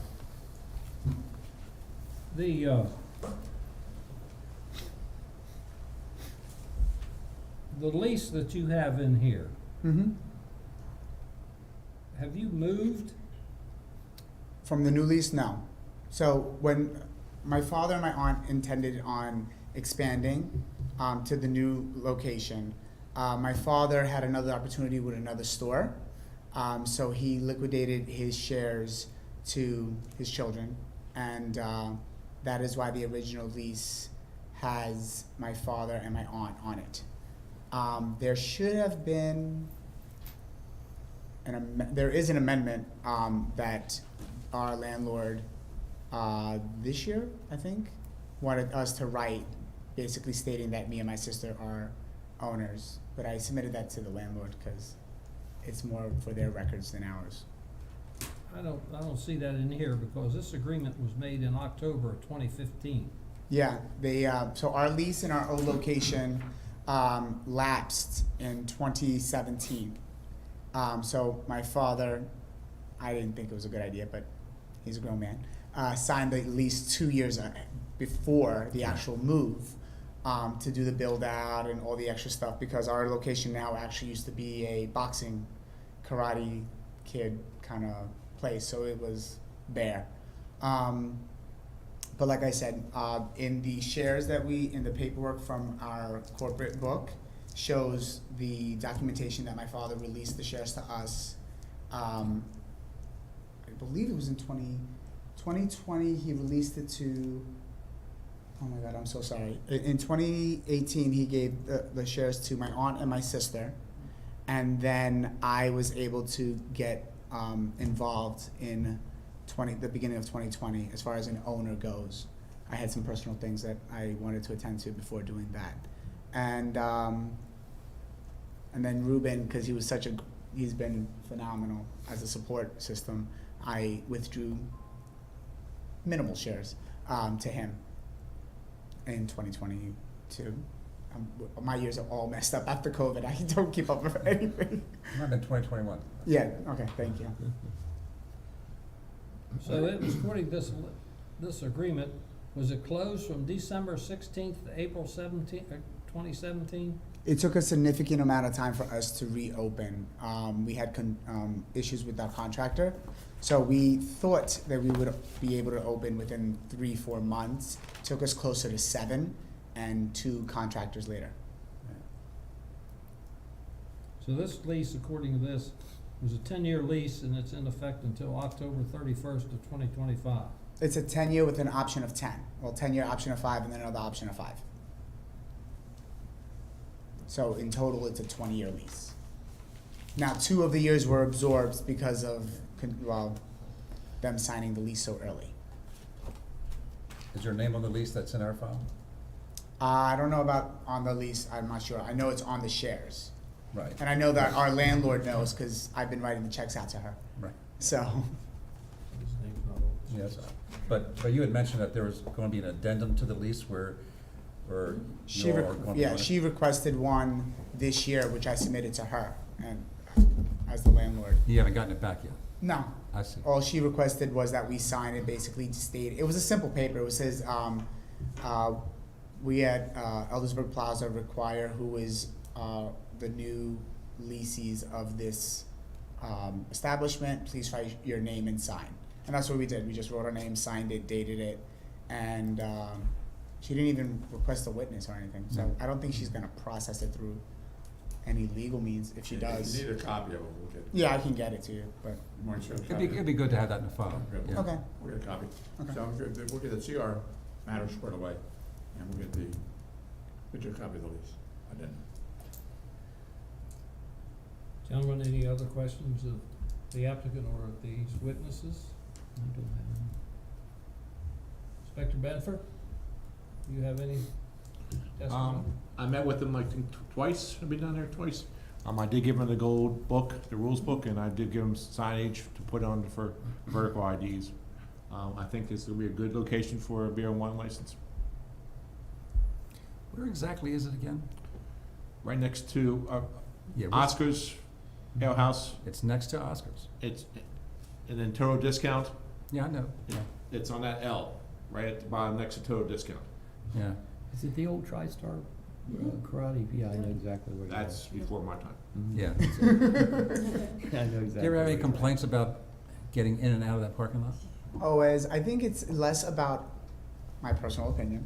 I think courtesy plays the biggest role. I mean, it would be nice if they were able to get right onto 26th, like Yeah. where Popeyes and Starbucks is. Yeah. That is not allowed, so that's not an option. Yes, you can. I did it once by mistake. Oh, by mistake. It's not legally permitted, I should Not say. legally permitted. I found out. They put an additional right exit. Yeah, I think the biggest concern is people don't realize we have back parking. And also, it's the worst during Christmas. Most of the time, it's just people not wanting to wait and allow And everybody others parks to on the do- yard curb too, so that's another. yeah. At the liquor store. For the liquor store. Yeah. We also tell We them should have that got we- into the liquor business. We also The liquor we also store tell them that business. we Yeah. deliver, so anytime we do have a couple of those people that say, "Oh, I just hate your parking lot at this time," we're like, "Don't worry, we'll come to you." Yeah. And then they're Okay. like, "Okay." Very good. All right, you raised a question in my mind. Uh-oh. When you come out of that parking lot, you can't make a left turn on whatever that road is that whips all the way around? Georgetown Boulevard? Yes, You you can. can. You can Yes. make a left on, I know, right, on Georgetown Boulevard. You can't make any turn to exit the parking lot on 26. Liberty Road. You can't. You get can onto- enter into Liberty Road, into the parking lot. You just can't exit. The county doesn't When permit. you exit county that and state. parking lot on Georgetown Boulevard, Mhm. there's a traffic light at 26. Yes. At the corner of the, yeah, at the corner. So you can make the left turn, or you can make the right turn, go all the way around Georgetown Boulevard and come up to Bartholomew Road or Yep. whatever it is there by Mhm. Chili's. Yeah. People think that's inconvenient. Well, my inconvenience with that parking lot is those damn parking spaces are not wide enough to park a car to get out of, even if they park in the middle of the space. We discussed this with the landlord, and we actually submitted, not that it's our responsibility, but we submitted different parking options. If you angle your parking, it actually allows more parking, and it tends to be a little wider. I personally think that the people that own the parking lot do whatever is permitted at its minimum.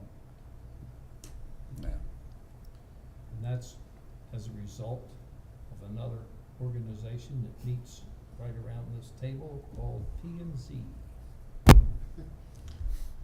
Anyway, are there any other testimony? No other testimony. This time testimony is closed, and we will proceed to any final remarks that you would like to make, Mr. Pelham. Basically, you met the people, you know the people, I think you can go to the restaurant once in a while. I think they're perfect candidates to have this license issued to them. I think they give the impression that, the strong impression that they will follow all the rules and regulations, and it's for a family type business. I'd ask that you approve the license. Dr. Benfer, you have any closing comments? I'd just like to make a point that we do age compliance checks. You will be checked by an underage twice a year. If you see that gentleman sitting back come into your establishment, more likely you failed. We have no intentions of failing. All right, before we close testimony and so forth, I have one question. I see on your menu, if I want lasagna, I gotta call an hour ahead of time. Well, it's the family size lasagnas. So because we make everything fresh, some customers think that we can just pull it out of the freezer and give it to you. So we do get caterings, we do caterings as well. We would prefer more time because we've had people try to, and we do like preset ones for individual lasagnas, but we're not gonna provide a family size portion, pre-cut little pieces of lasagna. So it's only for like family size or bigger. And we actually try to persuade you to get the baked ziti with meat sauce. It's quicker and very filling if you want to feed a bigger Do family. you put meat in it so you can know that there's meat in that lasagna and then whatever you're baking? So for the lasagna, we definitely put a lot of ground beef, yeah. And on the baked ziti, if you're looking for a lasagna, I always recommend adding meat sauce because obviously you want meat in your food. And the big Normally it ziti has doesn't come with ricotta it. in It has so it's ricotta. compatible if someone doesn't wanna wait, we want like another option for them. Yeah. We have a substantial menu. Our menu's ginormous. I saw it Yeah. Did you turn it Okay. over to the back? there. Gentlemen? Well, Those are closed and so forth. What? Well, Any Mr. comments? Yes, Mr. Chairman, I would agree with council's comments. Right off the bat, it was a very good presentation, covered all the bases that I'm interested in hearing about. As I mentioned earlier, your restaurant has a great reputation, and it has for literally decades, I believe. And I agree that your clients would be excellent holders of a license to sell beer and wine in Carroll County. They've hit all the points that I'm interested in. Your policy about vertical licenses is, the board considers that to be an important way to prevent coming here for a compliance issue. That's a surefire way. Of course, your server has to look at the license to see it's vertical or horizontal, and that's a whole nother issue, but I think that you will be sure to have the training in place where that is not gonna be an issue for you. So I wait to hear the comments of the other board members, but I'm in favor of granting the application. I agree with Commissioner Barnhart and also with council that they are fit and proper to hold liquor license. They've established this restaurant for quite a few years now and obviously have been very successful. Couple recommendations I would give you is have an in-house training program, develop that for your employees, and stick to your no vertical IDs as two of the things that I would recommend. With all that said, I would make a motion if it's fine with you, Commissioner. I make a motion that we approve the application, let's see. The application of the new class beer wine 7-day liquor license to be issued to Maria Amado, Santoro Amado, and Ruben Santiago for the use of Frank and Paula Incorporated, trading as Frank's Pizza, 1438 Liberty Road, Suite 9, Eldersburg, Maryland. And I would second that motion, of course, with the caveat that council mentioned. I would incorporate the efforts that he will undertake in that regard. Motion been properly made and seconded that we approve the application for a beer, wine, 7-day liquor license to be issued to Maria Amadei, Senator Amado, and Ruben Santiago Jr. for the use of Frank and Paula Inc., trading as Frank's Pizza, 1438 Liberty Road, Suite 9, Eldersburg, Maryland.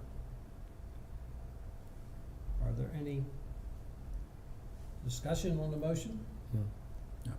Hearing none, all those in favor signify by saying aye. Aye. Opposed, no. So ordered. Congratulations. We wish you the best of luck. Thank you so much. We appreciate it. If you have any questions about alcohol laws or anything, those two gentlemen, Mr. Benfer and Mr. Jim back there, are at your disposal, and I'm sure that if they can't answer your questions, I know Ms. Vance can, so don't hesitate to. Ms. Vance, thank you for being so patient with us. I know we spoke over the phone so many times. You're It's already welcome. quite a bit. Thank you.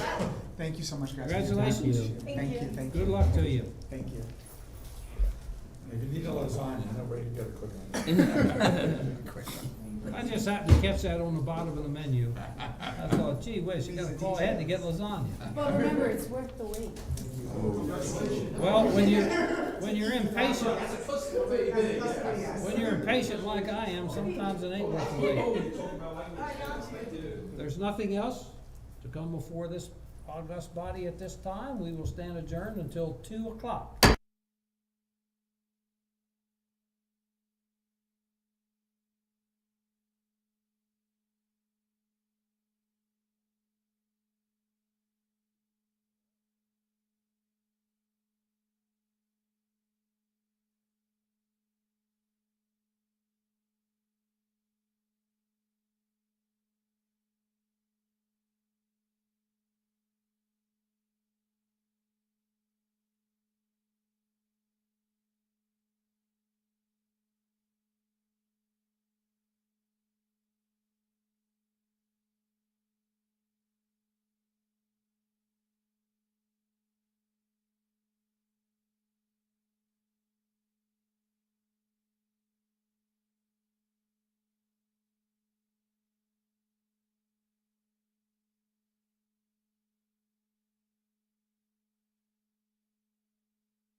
Good afternoon, ladies and gentlemen. We will reconvene the Board of License Commissioners of Carroll County, and I would ask Mr. Dixon if he will call our 2 o'clock case 6385, please. All right, case 6385, a Class BC beer, wine, and liquor license with catering issued to David Scranton and Jay Lorenzo for the use of Lorenzo Restaurant Enterprises, Inc., trading as Lorenzo's Brick Oven Cafe, 114 South Main Street, Mount Airy, Maryland, 21771, violation hearing sale to a minor. In the file of this matter, we have the following documents. The notice of intention to defend with the box checked, I do not intend to contest the alleged violation, signed March 29, 2022 by, starts with a J, maybe ends with a L. Yes, sir. Okay. December 23rd is a December 23rd, 2021 letter from Joe Vance to David Scranton and Jay Lorenzo.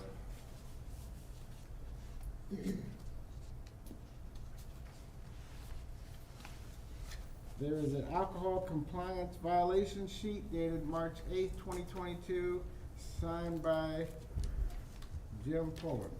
Signed and completed by Jim Pullen. There is a notice of violation for selling alcohol to persons under 21. The letterhead of Brian L. D. Leonardo, State's Attorney, and it was completed by Lee Richard Hagwood. I would ask that the file be entered in evidence. We'll accept that into evidence. This time I would ask all those who intend to testify in this case, please stand, raise your right hand, and be sworn in by Ms. Vance. Do you swear or affirm under the penalties of perjury that the testimony you're about to give is the truth, the whole truth, and nothing but the truth? I do. I do. Thank you. Thank you. You all may be seated. You, Mr. Scranton? No, Jay Lorenzo. Yes. Mr. Lorenzo, would you like to tell us what happened? Yes. Well, we're out of order. We got to start with the inspector. Oh, that's right. I'm sorry. You both stood up and you confused me. Mr. Jim, you're going to present the case? That's correct. Jim Pullen, Inspector for the Board of License Commissioners for Carroll County, address at 225 North Center Street, Westminster, Maryland. On Tuesday the 8th of March 2022 at approximately 6:05 p.m. I sent 2 underage volunteers into the Lorenzo Brick Oven Cafe in Mount Airy, Maryland with the intent to purchase alcohol. The volunteers sat at a table in the restaurant area and the volunteers ordered a Miller Lite beer and a Blue Moon beer from the server, Lee Hagewood. The server, Lee Hagewood, has asked the volunteers for an ID and was shown Maryland vertical licenses from both persons. Licenses indicated that were vertical and indicated that the ages were less than 21 years of age. The server then served the volunteers with a Blue Moon beer bottle and a Miller Lite beer in a bottle.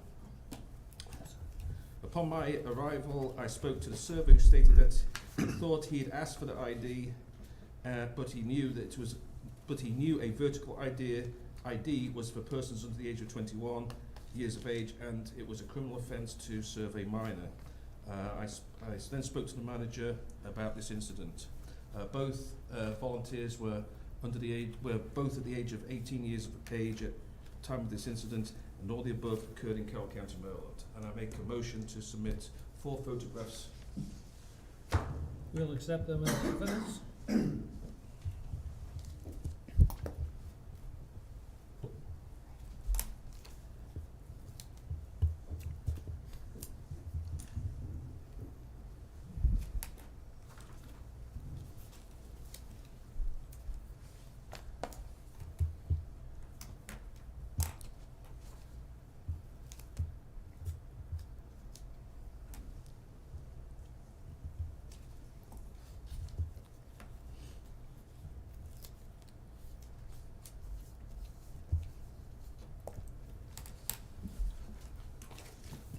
Put that into evidence.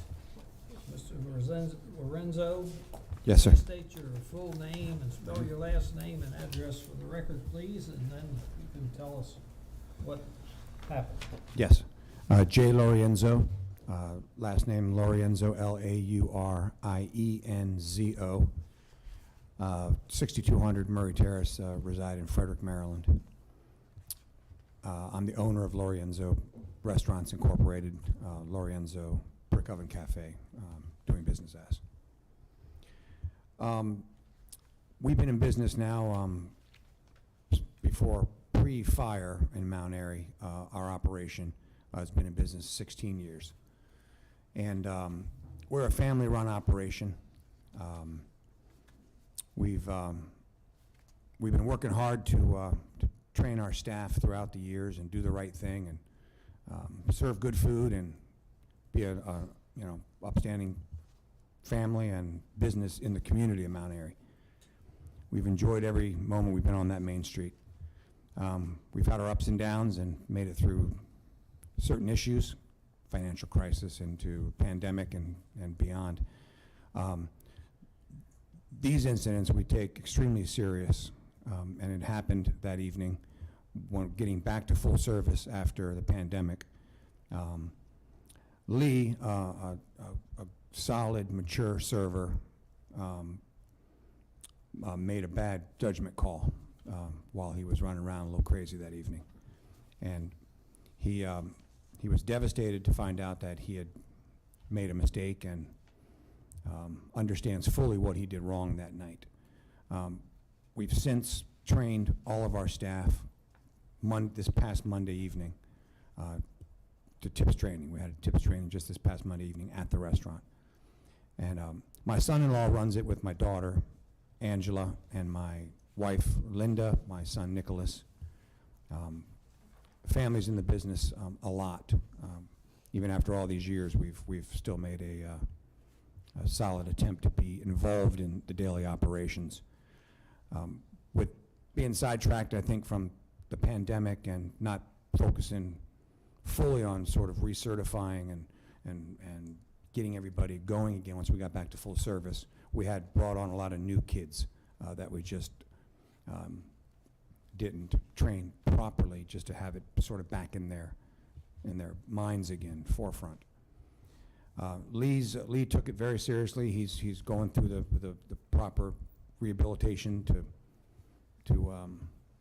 make restitution for it, and he's still with us. He's a mature individual and certified, and the culture now of the vertical IDs is top of the list that we've talked about, and we've had a solid culture of doing the right thing when it comes to alcohol service. We're not a bar.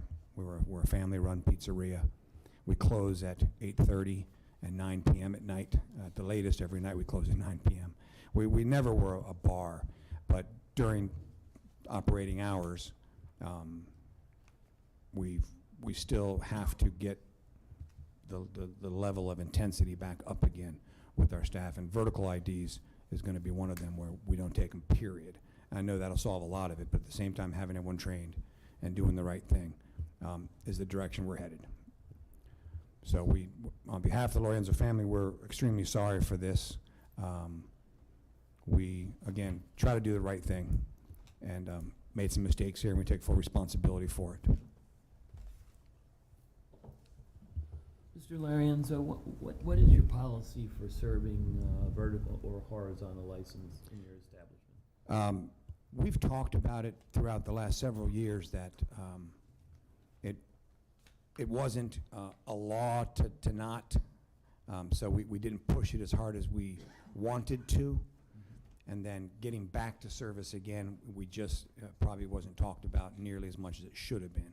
And it'll now be 100% policy. We do not accept vertical IDs, period. So up to this violation, you would consider serving some verticals if they were of age? I've made an exception, one guy several years ago, but that was it. It never, it's rarely ever happened. And I was in the building that time and did talk to the guy and said, listen, I'm sure your mom's been bothering you to go down to an MVA and get a new license. I'm going to serve you this time, but you need to get your license up to date. So we did that, and we did it once, and but that was many years ago. Do you have any signage right in your establishment now that says we don't serve vertical IDs? No, and we will. I'm glad you brought that up. I hadn't considered that. How long has Mr. Hagwood worked for you? He's been with us since coming out of last year. We were still not full service yet. We were still counter service. And so I would say by fall of last year, late summer maybe, he joined us. Prior to the violation, was Mr. Hagwood certified TAMS or TIPS? I'm not aware of that, actually. So you never asked him when you We- hired him whether he was TAMS or TIPS, or whether he knew how to serve alcohol? Well, I'm not aware. No, we Do you have an in-house training program we do. for Yeah. a new server that you hire? What do you, tell me a little bit about that. What do you do when you just hire somebody? Well, we'll sit them down. We'll have an orientation with them. We'll chat with them, and I'm sure the discussion comes up. It's part of our policy to discuss that. We haven't You're required sure or anyone. You're certain that it comes up? I'm sorry? You're sure or you're certain that it comes up, that discussion about? Well, it's our policy with my family who do the interviews, and I like to think that it's always done. I can't vouch that it always is. I need to come down a lot harder with it to require it. Do you have We haven't- anything in writing that describes your policies? No, I don't at this time. That'll be something we get right on and post to the public that vertical IDs are not accepted. So I saw that you did have a prior. What was the prior, the date of the last prior? 2018? January January. 2018. Yeah. So from that time to this last violation, what did you change in your establishment to make sure that it didn't happen again? What were your changes? Tips training. That was just recently. I'm talking. Yeah, in no, between. beyond that, after that incident, we the same thing, making sure, again, an unfortunate wake-up call. And that was a veteran who was with us for so long. And looked at it, I think that one, if I recall, was not a vertical ID. It was a, let's see, no. Fake ID? No, it would have had to have been a vertical, I'm sorry. Yeah, it had to be I'm sorry, vertical. yeah.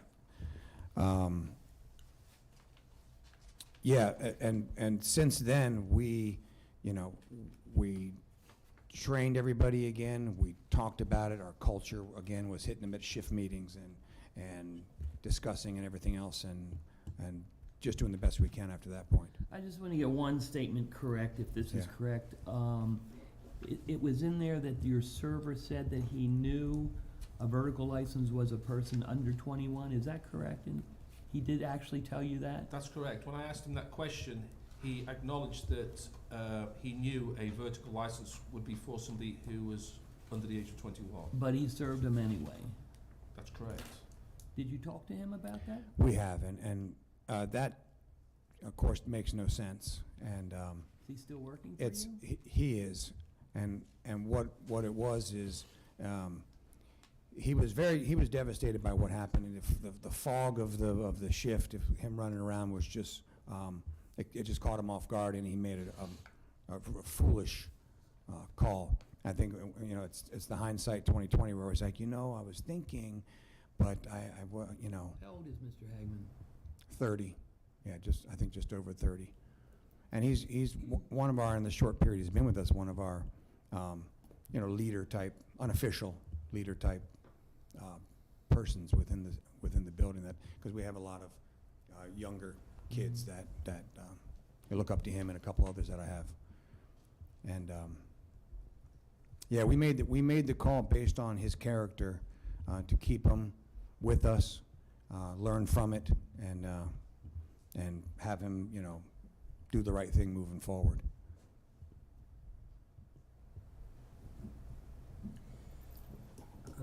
Mr. Lorenzo, Yeah. you had a prior violation for underage service back in 2018. Do you remember the fine for that? I want to say either 300 or 600. It was 600. Yeah. And the reason it was 600 because there was a violation before that Right. for underage service. I think it was that 2016. Does that sound right? 13. No, 2013 is a Rule 7. May 13th, 2015. 2015? 15, yeah. So that was your first violation for underage service was 2015. And I think that you were fined $300 with $100 suspended. Now, typically this board has in the past for a first violation for underage sales, the fine is around $300. In that case, from my notes, 100 of that was suspended, so it was a $200 fine. Do you recall, did you attend that hearing by any chance? Yes, I've been to all of them. Do you remember why that $100 was suspended? There's probably some mitigating circumstance that led the board to knock off $100, so to speak. Did that ring a bell? Do you recall any of that? I believe so, yes. Just in our position, I think, in the community and first mistake. And Oh, by the way, let me say, as far as your position in the community, you run one of the finest restaurants in Carroll County. The reputation you have is stellar for food, service, and accommodating the public. Thank you. So I just want to say that off the bat. And it is, a family establishment, and I think you should be proud of what you do up there. It's a favorite in Mount Airy and beyond. Thank you. But the concern I have a little bit is the record, the amount of underage sales during the last few years. And what we usually do on the board is every time there's an underage sale, when we start thinking about assessing a financial penalty, is we double the previous fine. Yeah. So the one in 2018 for $600, that was, the theory behind that probably was we were doubling the $300 because that would have been your second. Now you're on your third. That's why you're here today. And in addition to, this is the third time you've appeared before us for an underage violation, this could arguably be, correct me if I'm wrong, weren't there 2 underage volunteers? That's correct. There was two 18-year-olds served. So basically, that could be argumentably third and fourth violation, because 2 separate people were served, and 2 separate people were carded. Sure. Even though it's by the same server, so that kind of adds gravity to the mistake that Mr. Hagwood made. Yes, sir, I understand. And I think you said at the time he was not TIPS or TAM certified. He was not. Is that right? At the time of this most recent. Yeah, I'm sorry. To the best of my knowledge, I don't recall. I asked him the question, but he didn't come back to me with a specific answer on it, so I didn't write it down either way. All right. But the point you made earlier in your testimony is that now all your servers are certified just recently, right? Yeah, just Monday night. And he was one of them? No, he was not one of them. He couldn't be there this time, but we'll So he still needs to go through that training? yeah, and he's doing that other thing he has to do. The diversion program. Yes. And Okay. Oh, by the way, before I forget, I had a question. Is Lorenzio's operating under full-time hours right now, or have your hours been cut back because of the? we were cut back more during the pandemic. We've since opened up a lot of it, but we're not 100% to where we're going. I was talking to Keith about it. We'll be back to 2 meals a day. It's just a Tuesday, Wednesday, and Thursday that we're not doing lunch right now. Okay. And you're talking about signage. Yes. I think Inspector Beffer can probably give you a really good, we do not accept vertical IDs placard. Absolutely. That will help you? It would definitely help. I'm not showing up here. We'll have it all over the place. And I think you testified that Mr. Hagwood has been around, has been your employee since, it'll be a year this summer? Yeah, I think so. To the best of my knowledge, I'm sorry, I can get those exact dates if we need it. I don't. Have you had difficulty finding people to work? Oh yeah, that's still why we're not able to go full at lunch. We're all chomping at the bit for it. It was a long road to get back to full service and get the staff for it. And I think we operated a little in survival mode, trying to to get to that, and still having I like to believe, a positive mentality in how to do things responsibly. And some of this requirement for training, required tips training to have the job, I want to get to that 100% where this just isn't a factor in the future. And to help you along the way, like Commissioner Harmony was saying, an employee policy booklet. Yes, absolutely. That sets out no vertical IDs are accepted among whatever other policies you have, and have the employee sign that. Yes. And date it, and that kind of drives it home a little bit sometimes for people. Absolutely. When they have to sign something, they Oh, look at it. absolutely. That's just a suggestion. 100%, sir. But it is your new policy not to accept vertical. Absolutely, under any yeah. circumstances. Yeah. That's good.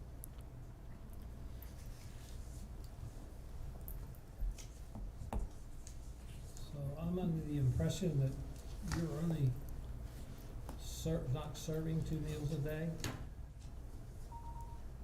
We're not serving 2 meals a day on just, we're closed on Mondays, and then Tuesday, Wednesday, Thursday, we open at 3:30.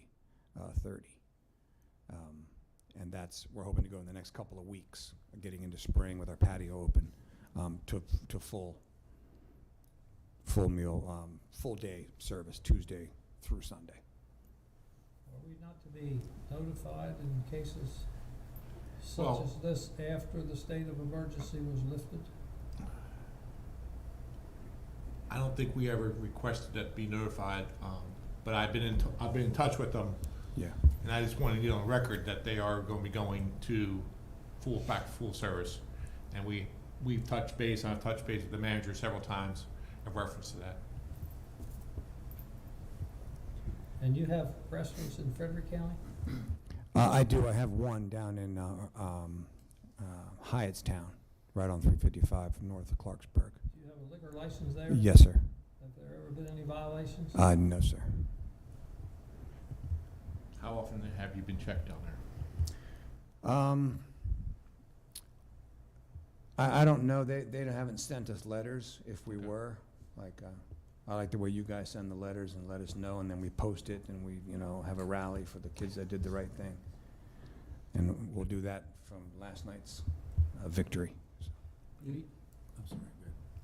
Go ahead. Do you have an incentive program for your employees? In other words, if they actually catch someone trying to order alcohol and they're underage, that they get a bonus in their check, or? No, but I like that idea. It's a great idea. That's a great idea. Your employees will really try to catch people. Yeah. And we've go put them on the offense, and offense can win championships too. We do post the letter that says we refuse service, and we have a shift meeting about it, and we'll give them family meal. We feed family meal when there's something that goes right. So since they haven't eaten since the violation, they'll appreciate getting something to eat after last night's victory. So. And I understand there was a follow-up. That's correct. We went out last night. I used the same male volunteers I did on the night of the violation, and he was not served. I'm sorry, that's what I was referring to as the victory from last night, that they refused service. Same server, do you know? No, it was a different server. How many servers do you have generally? We actually don't have very many. You would think it'd be easier to manage this just handful of kids, along with everything else. We try our best. Do you not have enough in your mind? Correct. Yeah. They're running, and we're getting busier again, and as a blessing, of course, we're getting busier and busier, and so we got new uniforms for them. We got this new whole mentality, so it's the perfect time to re-implement a new training program and a signature sheet for them and everything else. But we just have probably, I want to say, 6, maybe 8. Yeah. So the board kind of looks at repeated problems. Each time there's another problem that's repeated, it gets more serious in our minds. Of course. At some point, you've had three violations since 2016. You probably want to be really concerned about getting any more. Absolutely. Claim for the board because. 100%. That number's getting up there. Yeah, understood. And, again, you have a wonderful restaurant, and I would sure hate to see anything happen Of course. to your business, because it's an excellent business. Right. Thank you. We're going 100% full steam ahead on this one, and after the pandemic stuff's behind us, we can focus 1,000% on really what we should have been focusing 1,000% on. Once again, at least. Yeah, well, the pandemic has caused a lot of licensees problems in many ways. Yeah.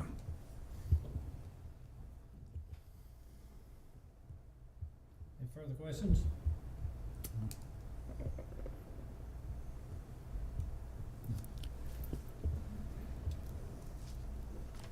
Well, it's apparent that the violation occurred, there's no question about that, but the follow-up passed, but unfortunately, there's a violation in 2015, 2018, and 2022.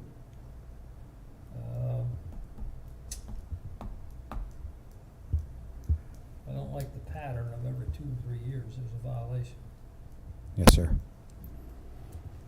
And the tip-off, it's a vertical license, and 95% of the time, or maybe Right. more than that, should be a tip-off that that person's under 21.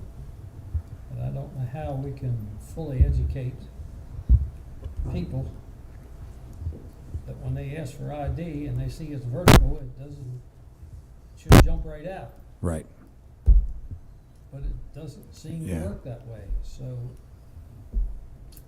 I don't know, it's like some other violations that occur in other types of situations, and much more serious violations than selling to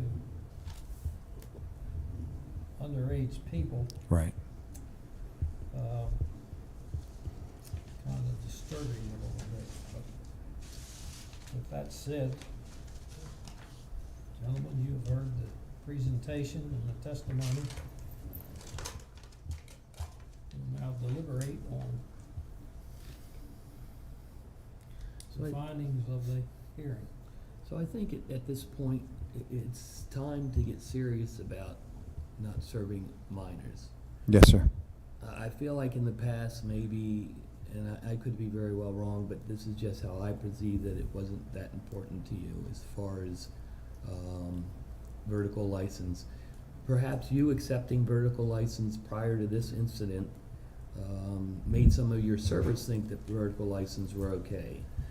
Maybe that's why he served these 2 volunteers that had vertical license, because you didn't have that policy enacted in your restaurant. The other thing is there were no signage in your restaurant that we don't serve under 21, even if it didn't say no vertical IDs, it could have said we don't serve under 21. There was no signage at all in your restaurant.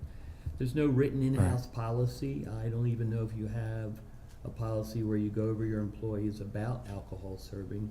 That's something that needs to be done. And if you come up with a written policy, have your employees sign those so they know that, and bring those in if this ever happens again, that you've instructed them not to serve to vertical license.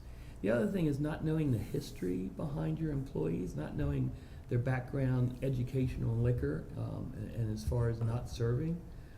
You didn't even know if he was TIPS or TAM certified when you hired him. That's something that's important to ask. Right, So that of course. you know how much education you have to give him. Right. All those are Yes, sir. important factors. Extremely. That'll be a new direction moving forward for sure. I appreciate that. Mr. Lorenzo, I don't want to go over the same territory that I've already discussed with you. I agree with everything that Commissioner Harmoning has said. Yeah. It's, and also everything the chairman has said, by the way. A little troubling to us. It seems like there's a pattern.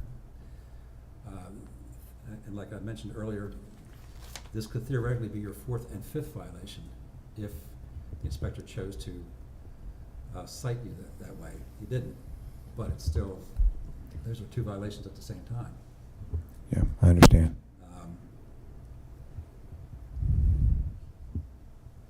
And I'm prepared to make a motion, Mr. Chairman, anytime, unless someone else wants to comment on the case. Chair would recognize a motion if in order. Could I just interject something? Usually, the board is going back 5 years. So if you're looking at that 2015 violation, that was 7 years ago. So I just wanted you to be, if you want to be consistent with your policy or your practice, that you consider, that you may consider dropping the 2015 violation off. I mean, you're the board, you can do what you want, but for consistency in the practice, that's going back 7 years. Mm-hmm. Yeah, and I've thought about that, Mr. Dixon, and it is a guideline and a policy. There's a 5-year window that we have looked at. A lot of times that policy employs 5 years of successful compliance checks, and then we don't go back any further. That's how it's usually been employed by the board. And understand what you're saying. However, we also have a common policy of incremental increases in fines from the previous one. So you look at, this is the second violation within a 5-year window, but the fine before us was $600. But I take your point. I'm prepared to make a motion, again, Mr. Chairman, and thank you, Mr. Dixon, for that, because it did cross my mind, I'm sure it crossed the mind of other commissioners as well. But before you make your motion in response to Mr. Dixon,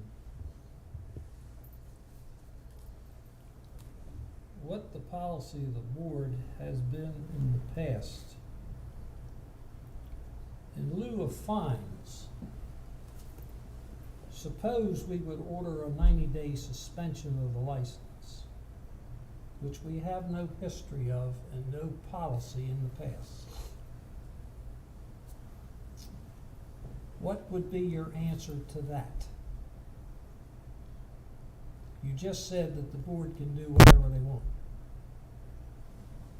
Well, 90 days, that's, I don't recall a revocation, well, one case that we suspended, you suspended the license for like 6 months, Raphael's.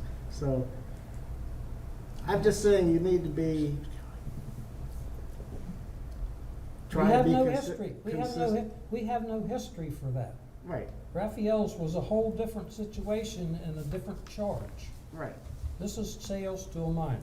Right. So all of a sudden, if this board would say, we're not gonna fine you $300, we're gonna suspend your license for 30 days. And you're saying we have to do this. No, We have no history to do I'm just that. saying the policy practice was that. I'm not saying you have to do anything. I just wanted to point I it out just to wanna you make before, it, I wanna make it clear. before you go The on board doesn't have to follow that. Now, somebody could take us to court and Let them say, take us, always let them say, take us to court and well- let you earn your money. I think there's other circumstances that determine what the penalty is gonna be, and circumstances like, what is the individual doing to prevent the sales to minors? Are they taking all the steps to do that? If they're not, then I believe that the board can change the penalty. Yes. Well, That's my point. Go ahead and make your well, motion. Mr. Dixon agrees that we can, use our discretion and He just said that. Yeah, That's all, so- that's the point I was trying to make. Yeah, and I understood. Not suspend license or anything like that. My point was, the board has the ability to rule. Right, and I agree, Mr. Chairman, and like I mentioned earlier, on the first violation you had, it was a $300 fine with $100 suspended. Then the next violation, we doubled it. Yes, sir. But what we did not do, apparently, was to add that $300 that was suspended back onto the second violation, which, suspension usually means it's conditioned on good behavior. So I'm taking that into account as well, is that, it looks like you were given a benefit of the doubt the first time around. Sure. And the second time around, go back to the $600 fine. And as I said earlier, this board has almost always incrementally increased the next succeeding violation. Sure, I as far as the understand. penalty goes. Yes, sir. So having said that, and again reiterating that I think you have a wonderful restaurant, and we all wish you the best of luck going forward, and I think that you're going to implement the policies that you spoke about earlier. That's Absolutely. not come back again, the signage and the employee handbook and maybe some incentives and this type of thing. Absolutely. Anyway, having Yes, said sir. that, I would make a motion. I move that in the case of 6385, that we find the licensee is culpable for the violation of sales to a minor. And that in light of the past record, this being, depending on how you count it, fourth or fifth violation, I would move, Mr. Chairman, that the fine be double the previous fine, which was $600, that this fine would be $1,200.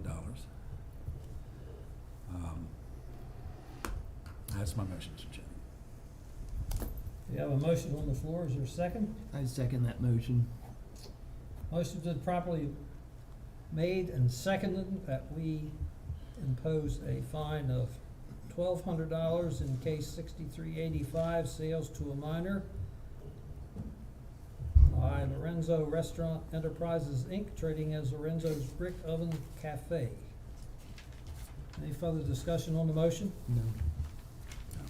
Hearing none, all those in favor signify by saying aye. Aye. Opposed, no. So ordered. The ayes have it. Mr. Lorenzo, we find you culpable and assess a fine of $1,200, which must be paid within 30 days of official receipt by mail of the decision of this board. Yes, sir. We're sorry, but we wish you the best, and hopefully that we don't see you here in 2 or 3 years again. Amen. Thank you, sir. Thank you very much. Good luck. Thank you.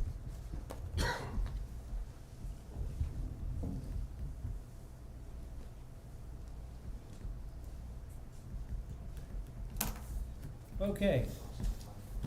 I have no other official business listed on that schedule.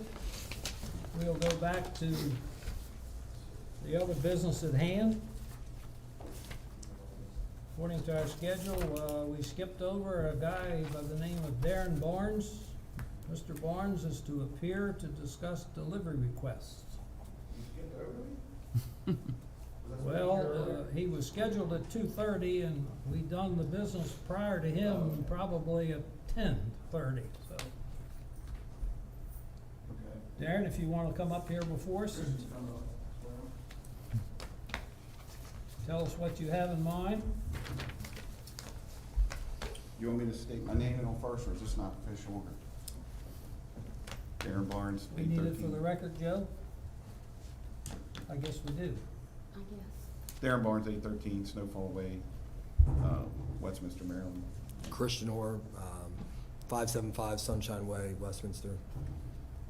Basically, we're coming in to follow up on the previous request that was made and had discussed. And I know there was follow-up discussion. We would've came then. We didn't really know what was gonna be on the schedule. I guess maybe it was, and I didn't see it.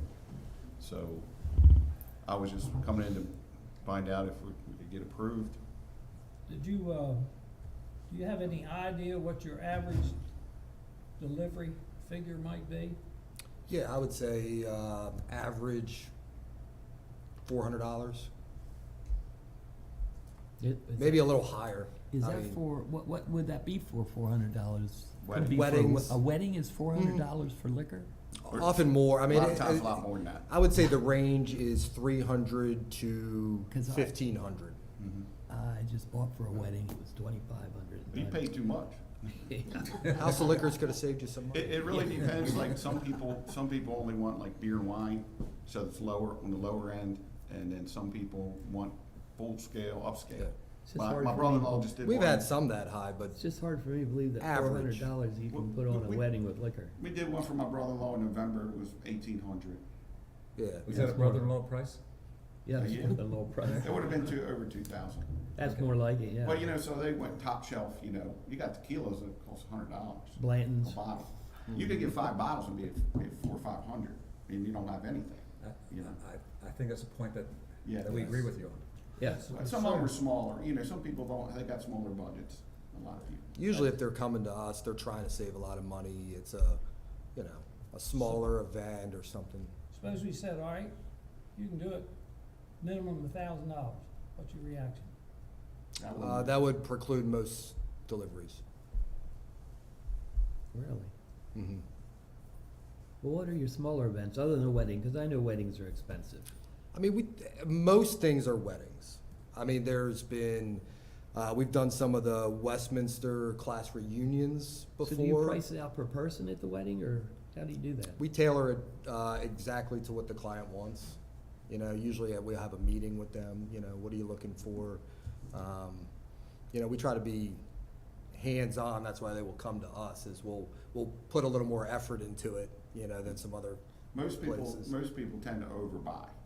So what we do is, because they'll want all this beer, I need 20 cases of beer. Why do you need 20 cases of beer?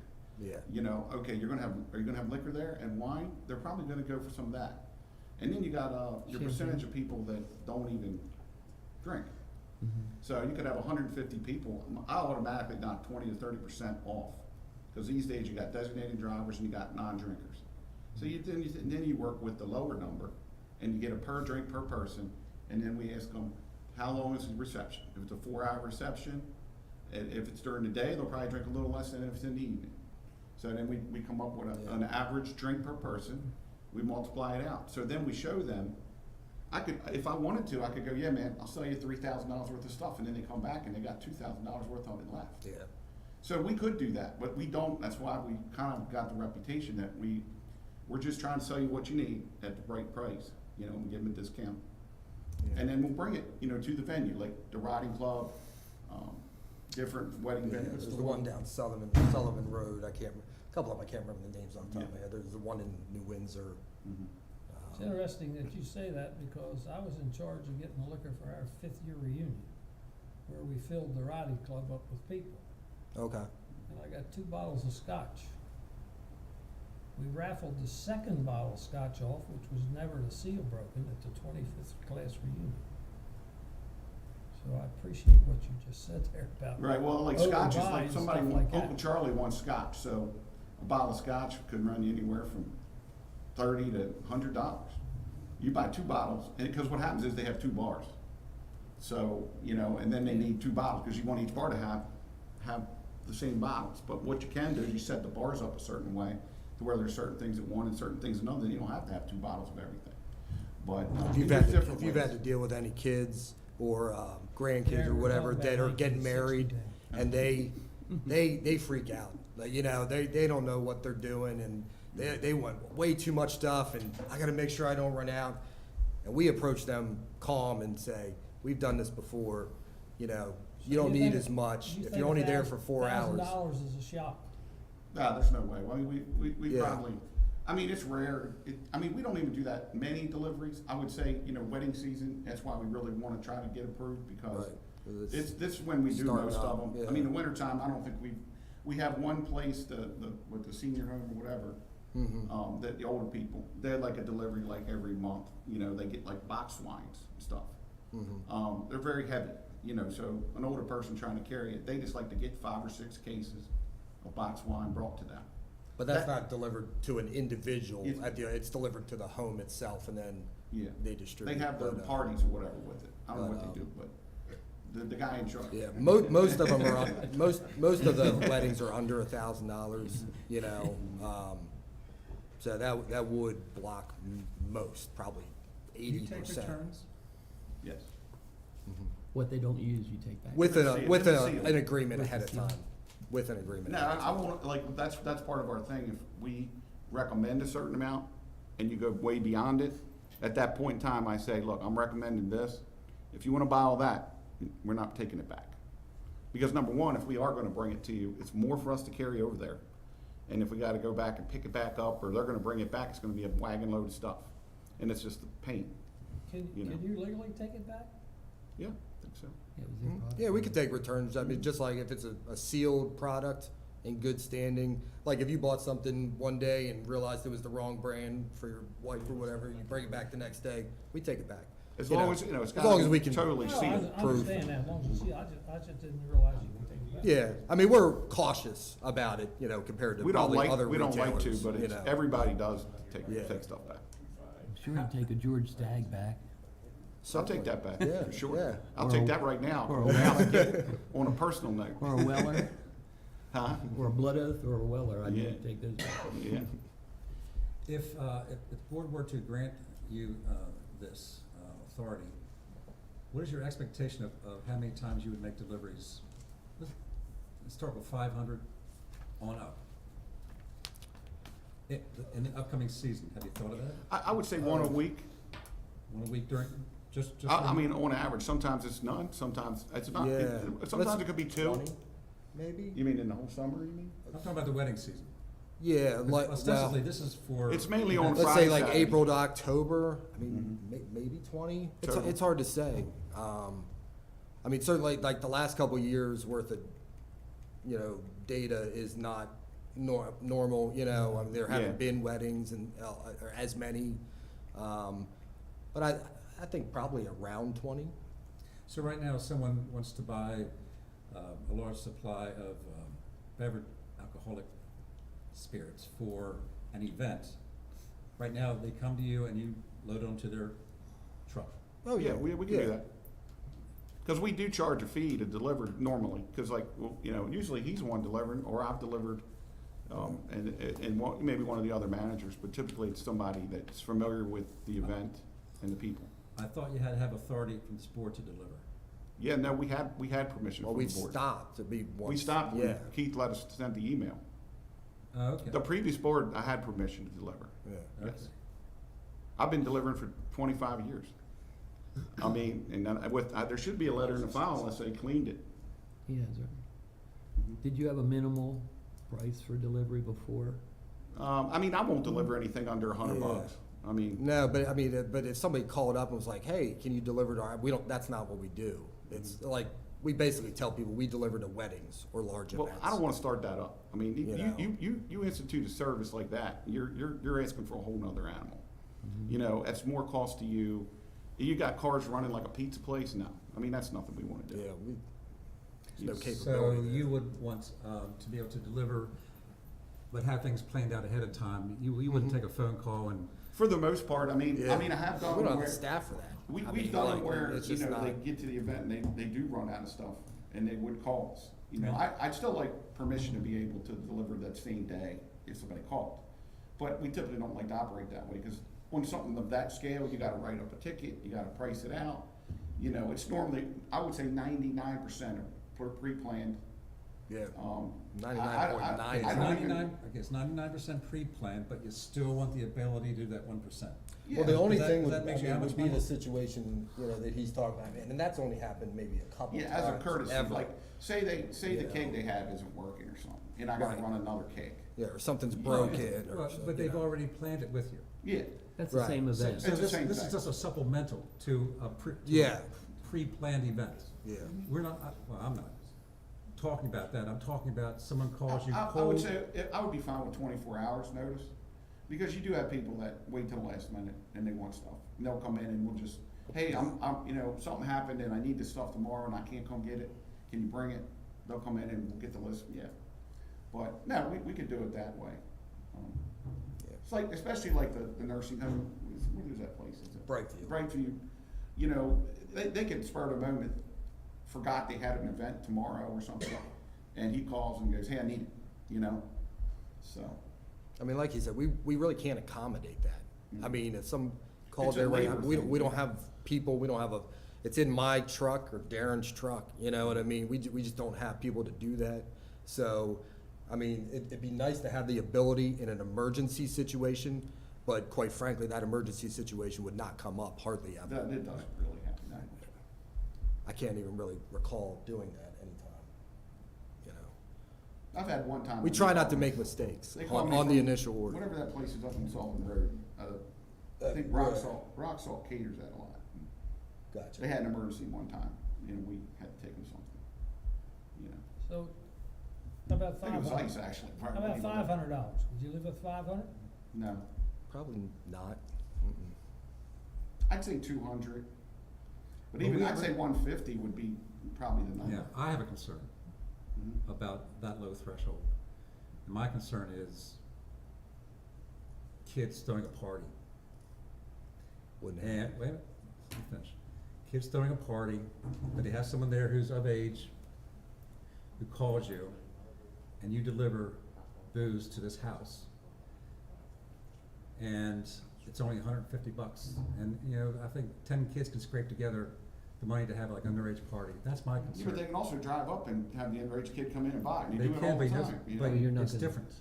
It's different. An underage kid would rather have you deliver it to his house rather than have him get in a car, go to a liquor store, maybe someone's parents seeing him, knowing there's a party at the house. It's much safer. That's a for- lot of supposition, I guess, but, Plus, I you're not guess gonna it's serve, plausible. you're not gonna serve an underage kid that comes in your liquor store for, Right, not gonna- I would Well, just, it wouldn't be an underage kid, it'd be a 25-year-old First of all, kid we- buying. I would just point for the out, I rest of mean, them, yeah. I've been the one handling like all the wedding, you know, things for years and years and years. I've never had anything that even remotely presented itself as that type of situation. All of our deliveries, until we stopped, were to the riding club, which there's no way they would ever facilitate such a event. I mean, that's a members-only place. They're there for weddings. To you know, they've just been to wedding venues. We did a couple weddings that were at someone's house, but I'm talking about a situation where I show up and there are caterers around. There's big tents. There's 200 chairs in the person's backyard. It's clearly a wedding. Well, that's different. I mean, you know, and that's part of, you know, I think my training and stuff like that. I would recognize the situation. We're not trying to serve underage people. We're trying to, these people come and they meet with us months ahead of time. I mean, we have people emailing us for August of next year weddings. So I have sit-down meetings with these families. It would take some heavy amount of manipulation and forethought for a very young person and me to be completely blind to it. I just don't see that situation ever happening. Well, no, the only reason, what I'd like to say is, like, I don't mean to fight back on you that it could happen, but, I mean, I think when you give out these licenses, okay, Christian's on the license, he's gotta be a fit person. You make that determination. And we've been in business for 30 years. And I think at some point when you offer the license stuff, we're held responsible. So if we do something wrong, like deliver to that, and something goes haywire, I get penalized, just like the gentleman was in here before. I think you have to, I mean, we're adults in the room. I kind of take it personally because, I mean, we try to follow the rules. And the last thing I want to do, I have young children myself. I mean, the last thing I want to do is deliver to a house party. My son's 18. You know, I'm not, you know. this is, let me make something clear. I'm not so concerned about you, Darren. I know you make a However- policy, everybody else can do it. Yeah. You know, you will be a pioneer, and then all kind of people will going to try to follow suit. I know you're trying to set a parameter for it. I understand. I mean, I'm for you delivering to venues. It's easy for them and it's a good business for you. Where my issue is the minimal price. If you're talking $150, you're talking about one bottle of a top shelf bourbon. We So, would make that delivery. at $150, in my opinion, is too low for a venue. Yeah. I mean, I could probably live with 200. I don't think we deliver anything under 200 normally. Do you know? No, I mean, no, we haven't done that. I mean, I'd have to pull our history and all that. Probably 300 What is kind of even. event would ask you to deliver $200 worth of alcohol? What kind of event? No, I don't know. They don't even, they want to be, so like. Well, you're telling me you can live with it, but give me an example of an event. Wedding shower, but baby shower at the riding club. So 20 women, you know, these days, I mean, they want to be hands off. They don't mind spending the money and paying a $50 convenience. delivery fee. They come in, they know they can, on our website, we have an events planning page where they fill out a form. It's kind of modern for Westminster, like in terms, there's no other liquor store, save for one that I know of in the whole county, that puts this type of thing on their website and allows customers, you can go right on our website, you can fill out this form, it gets emailed directly to me. I reach out, I contact you. It's this like personal service. They really like that. And then they just wanna be hands-off. They wanna pay for it, it gets delivered, and their event, you know, happens. It's just, it's the icing on the cake, you know? A wedding shower, $200. I'm just kind of speaking off the cuff, but maybe that would be one of the lower amounts because it's a smaller amount of people. You can get a couple There are boxes only of like wine 20 to and- 30 You people. can get a couple of boxes of wine, a couple cases of beer. We've done and- some, and minimal wine coolers or something for yeah. easy $180, $90. Wake, you know? we have done a couple wakes at the riding club that were smaller events. It would take something that's only 20 to 40 people to be that low. It wouldn't be common. But it'd be nice to have the ability to accommodate that customer when they come in and they want it. You know, it's tough to say no when they're willing to pay and they're good, upstanding people just trying to run an event that they want to run. Yeah. You know, it's hard to say no to those people. You gotta realize we're setting a precedence here, so. Understood. We have to come up with something reasonable. I don't really think you're setting a precedent, though. I mean, there was the rules made, I gotta go back and do some more research, but the rules made years and years that you allow, and all we had to do at the time. I know you're a new board, and it's your prerogative. I'm just stating what has happened. But what we do for you, we're gonna have to allow But someone else to before make. you send the them. letter in and you say, we will be delivering, and the person will be delivering will be TAMP certified, and we just notified the board and there was no response. It was just, you need to let us know you're gonna do deliveries. That was all they asked at the time. So that's the rule I've been following. So and as soon as I found out that you guys didn't want it, we stopped. You know, but that's why we came in, you know, so. So do you have written authorization to make those deliveries in the past from another board? I dug through all my stuff. I gotta look, I don't know, is the file still all intact from all the way back, way back, or no? Should, I mean, I could dig through there. I mean, I'm sure there's a letter in here where you're talking specifically the House of Liquors? to House of Liquors, yes. Yeah, that's a good I can question. look through. Now, like college, I don't know that I did send anything in at that time. Maybe I did. I don't really, I mean, we do weddings there too. I mean, those are, the College Square and House of Liquors, I really like. Gamber, Liquors. We have a nice wedding venue down there. The lady loves us. And we do take it. We had been taking it until we found out we couldn't. So, I mean, we'd still like the ability, but I would say Gamber Liquors would do 4 in a year, you know, and it's all to that same venue, you know. I'm sorry, what was the venue? It's down there in Cold Saturday. It's like a farm or something. The Airbnb. Oh, okay. Yeah, and they do weddings there, yeah. Cold Saturday, right? Yeah. Yeah. Mhm. There- May I say something?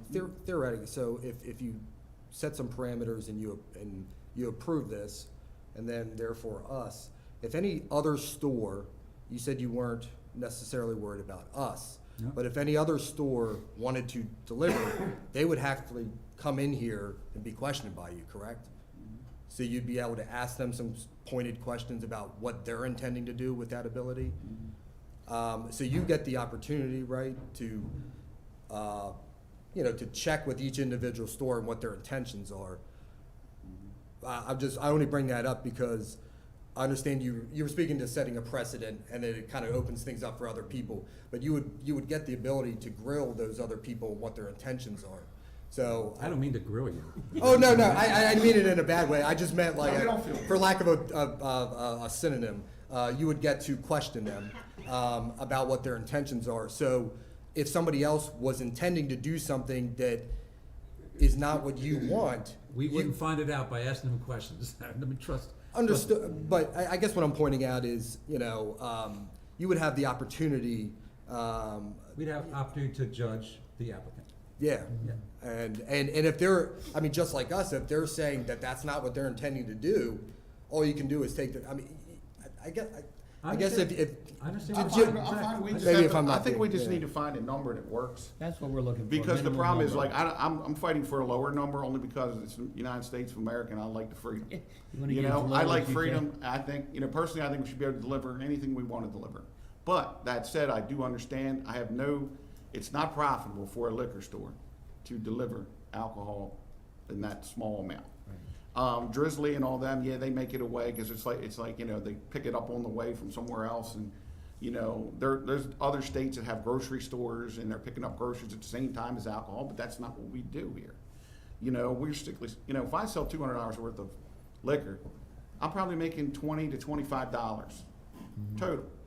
It's not worth my gas, my time, drive. That's why we charge a fee, because I still have to pay that guy, and everything's gonna be $15 an hour pretty soon. It's expensive. The only thing I care about is the underage party. That, I mean, that's the only reason I can think of not to Well, one thing is, automatically. I know, yeah, I understand. We don't advertise, I mean, I know you're not talking about us. And I'm not saying you're underage party. I really, I have faith in you two guys that you wouldn't be delivering to an underage party. But you're just one of many. The bottom line is, if they wanna deliver to an underage party, I can probably do it, you guys will never know it, okay? But would I do it? No. So if they wanna break the rules and do stupid stuff, they're gonna get fined or caught. Cause if those kids get in trouble, break stuff up, or trash somebody's house, they're gonna go, where'd you get the alcohol? We bought a house of liquor, they delivered it. I mean, then I'm gonna be in hot water, and I would say that 95% of the licensees feel the same way. I don't know the other 5% if they desperate for money, but I don't think the licensees that I know of would do it. I think you're over worried about it. I mean, we do not wanna sell anything to underage kids. I mean, I understand that. you know, we don't, Yeah. I worry about it, there's so much stress and worry about it, you know, cause I'm a moving target as it is, you know? I mean, I just calculated up, like you were talking about that gentleman there, you know, 4-year period at the Maryland Mallet. I served 800,000 people in a 4-year period. I mean, that's a lot of bullets to dodge, you know? So sometimes you gotta put it in perspective. You know, I'm not taking up for that other gentleman, but it sounds like he doesn't wanna serve him either, you know, but maybe he needs to. I've taken all your suggestions too, as far as we get everybody to sign, you know, as far as knowing the vertical IDs, and that diverging off the subject, but we pretty much have our paperwork up, or, you know, we have signs up, we got everything, but.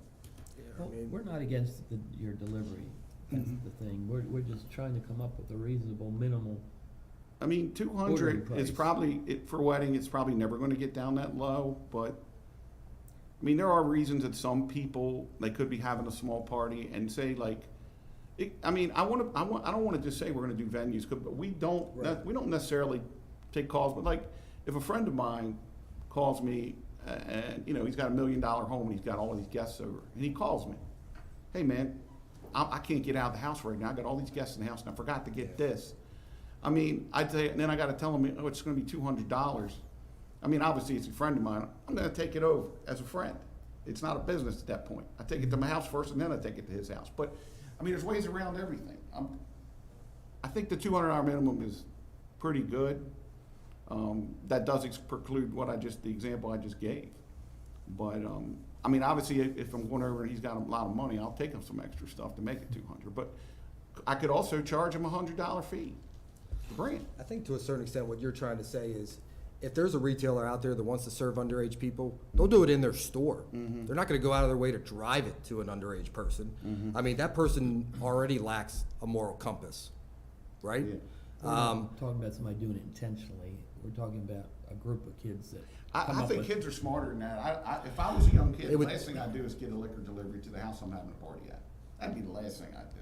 But If I, you know, I think your example still involved an adult being the face of it. I mean, if you know, if adult comes into our store and buys alcohol and they're of age and they walk out and they drive home and give it to that party, I mean, we did everything we could to begin with. If an adult, if all I see in is an adult, they call the store, they come in to meet me, they set this order up, I deliver to the house, and I don't see any kids, I just see an adult. That would be an adult who is breaking the law. Right. Right. Criminally, wait a minute, and criminally, they're responsible. Yeah.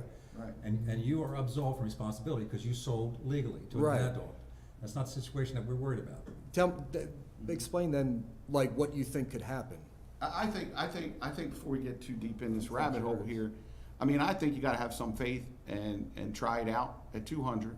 If there's an issue, hopefully, I don't think there'll be an issue, but if there's a problem with it, we can always change and come back and revisit it. I don't think there'll be an issue. You guys are the board you can make changes.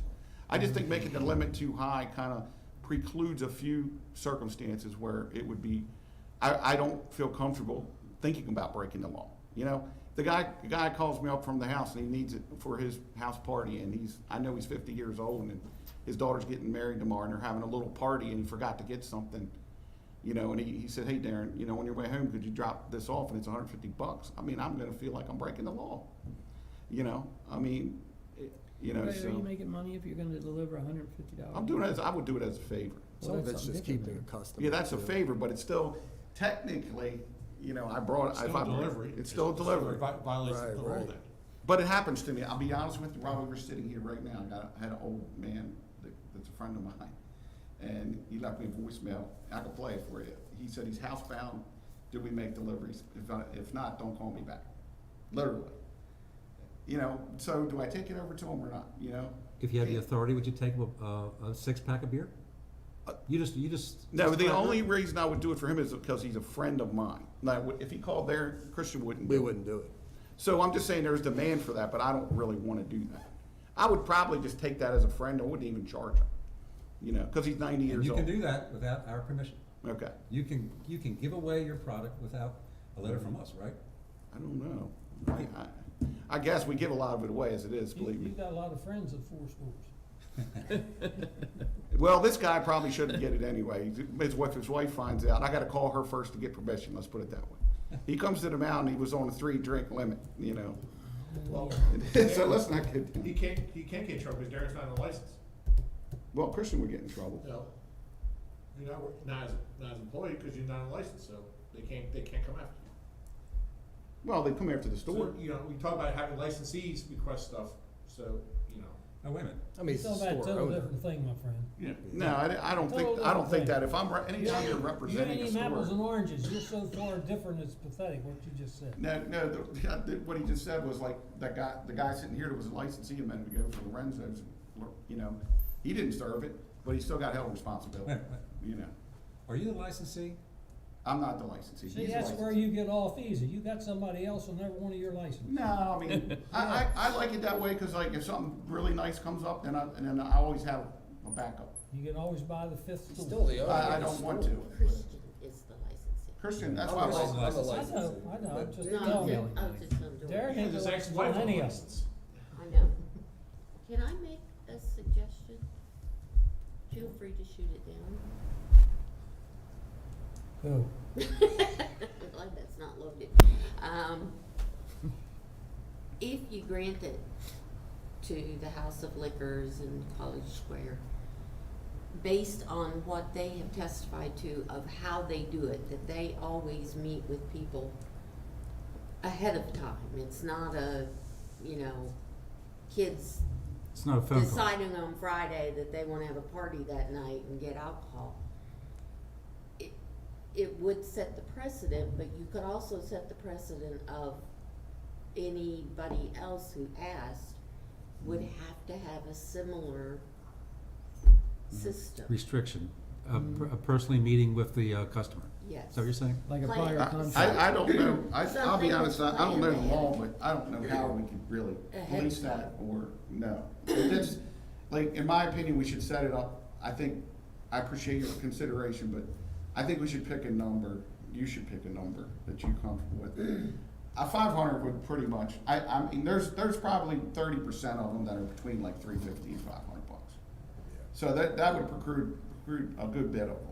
Some weddings only have 20 people. It's not always a 100 people wedding. A lot of people are prepping for the wedding. They don't want to take the time on the day of to have to go get it. Because they're usually using a facility that they're not have access to till say Friday night.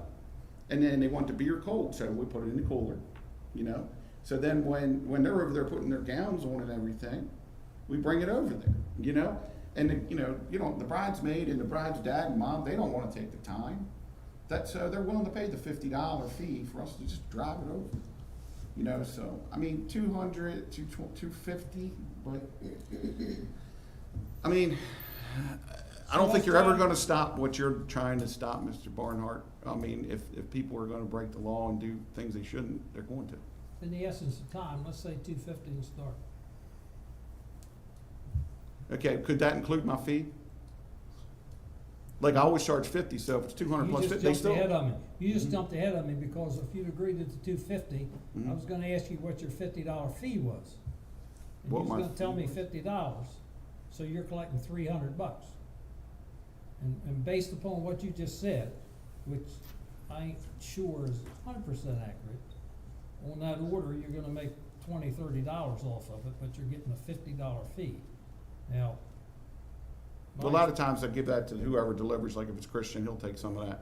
That's just, The fee varies by distance. away. sometimes we waive the fee if the guy pushes us. We're like a car dealer, you know? I mean, we're trying to. They haggle to death. You're like a used car dealer. Haggle you to death.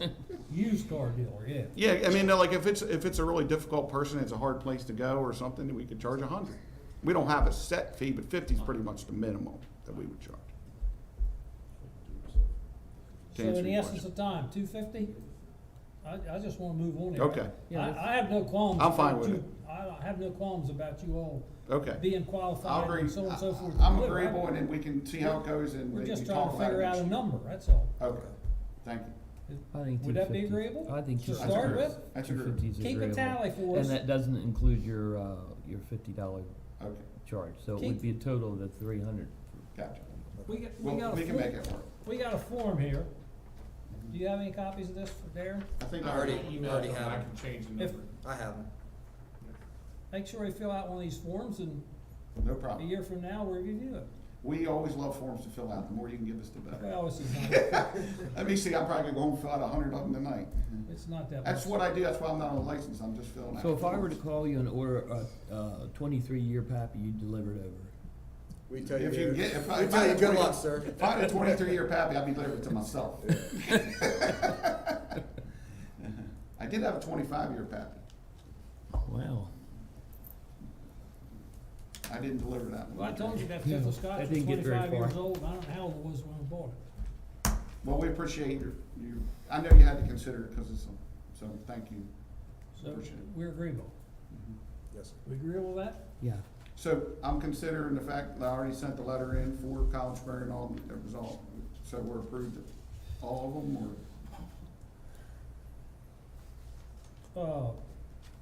We do less there than anywhere, I already said that, but, I mean, it. Doesn't the licensee have to, We, make the all the request? licensees did sign the letter that was mailed in or dropped off. So we have a letter requested from all of his establishments, We do. Each signed by And- their licensee. and if you buy $300 worth of whiskey, you get 2 bushel of crabs with it, Yes. okay? Don't liquor go to board the members craft delivery, only. we're not doing that either. So we do have a letter Yes. from blah, blah, blah, blah, so Yes. we need a motion to set forth the $250 minimum upon application by the licensees. Mr. Chairman, I move that the application be granted for Mr. Barnes's various establishments to deliver product with 24-hour notice, as you said. Okay. A minimum delivery is $250, and Mr. Barnes and his colleagues will keep a record of each delivery, and they will check the ID of whoever takes delivery. No problem. For a second? I'll second that. Any further discussion on the motion? Motion's been stated. All in favor, signify by saying aye. Aye. Opposed, no. So ordered. Now, How long do they keep record for? A year? we're gonna review it in a year. I'll hold them keys. I mean, I don't have any reason. We'll just put them in a folder and keep Yeah, them in the I'll file. just keep them in the office, man. I mean, as long as you need, you know. Now, for other applicants and so on and so forth, they need to make application and appear before us. I'm asking now. Yes, Just, I would we agree. need to Yes. Yes. have an agreement here. That'd be Darren, approved. Darren's all taken care of along with the other stores, but I know Ben. Yeah, I'm sure Ben in Mount Mount Airy Ben would down like to Mount do Airy it. Probably wanna do it too. so they must make an application, but our rule says $250 or more. And they must fill out the form and keep it on record for a year. And also, just, I mean, not that I don't think it happens that often, but like, if we're already approved for that location, if they needed we forgot something or whatever, and they needed something the same day, we can bring it over to them if need be, right? Yeah, That'd be I don't- fine. yeah, A supplement. That Yeah. doesn't have to be in there. I mean, I don't think that's an issue, but just wanted to make That don't it have to be clear. in there. Okay. You might have a lot more friends. I don't know if I want too many more. No, I'll tell Roxanne you violated them. We did? Why? You can't deliver it, they can't take out. Well, I said I remembered it was ice. It was actually ice that I took them. Because they have outright. Yeah, ice is a beer. No, it's not. No, it was like All 10 right, bags so of we it. got, our procedure going forward is if a Class A store requests delivery, they must apply to us The licensee. with the licensee, and we will have You're hearing. here. Well, thank you. We won't let Okay. you down. Okay, Uh, thank you very much. See you later. I'll email you some of those. All right, we had somebody else supposed to be here at 2:30. I don't see anybody else. Yeah. Anyway, No, I need to change it because it does say 2:50. the next item that I got here is the letter from Christina McLaughlin about vertical ID issue at, an establishment. Let the record show that, that letter, request for, information will be forthcoming. Okay.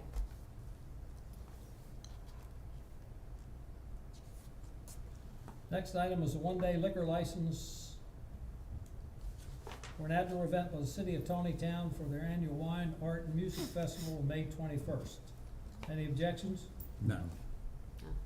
It's an ongoing event we've done before. Yeah. One-day liquor license application from Harney Flower Company for an outdoor event on their carnival grounds on May 21st. It's a new event.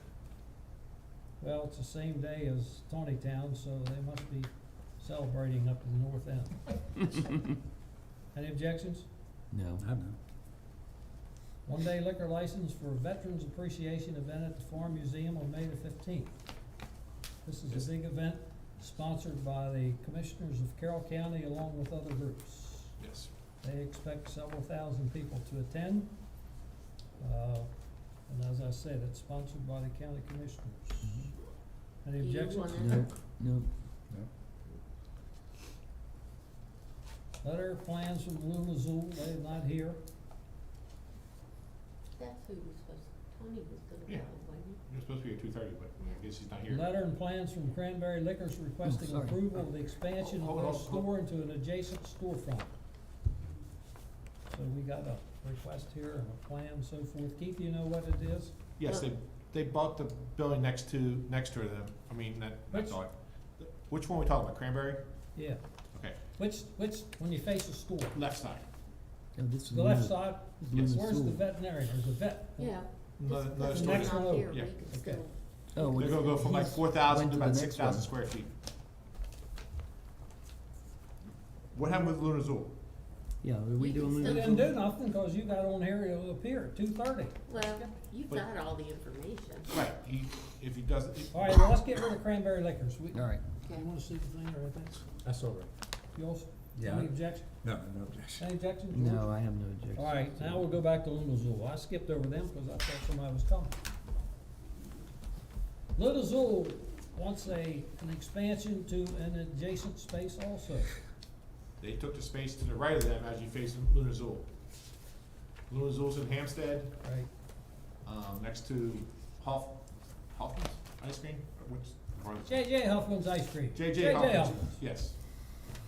Nephew Jane, or niece Jane. I've seen that, yeah. I think they actually, with the Okay. expansion, they gained 2 seats.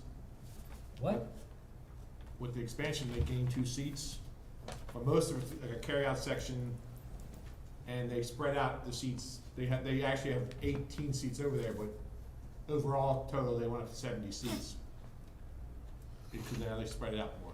It's not as tight, cramped in as before.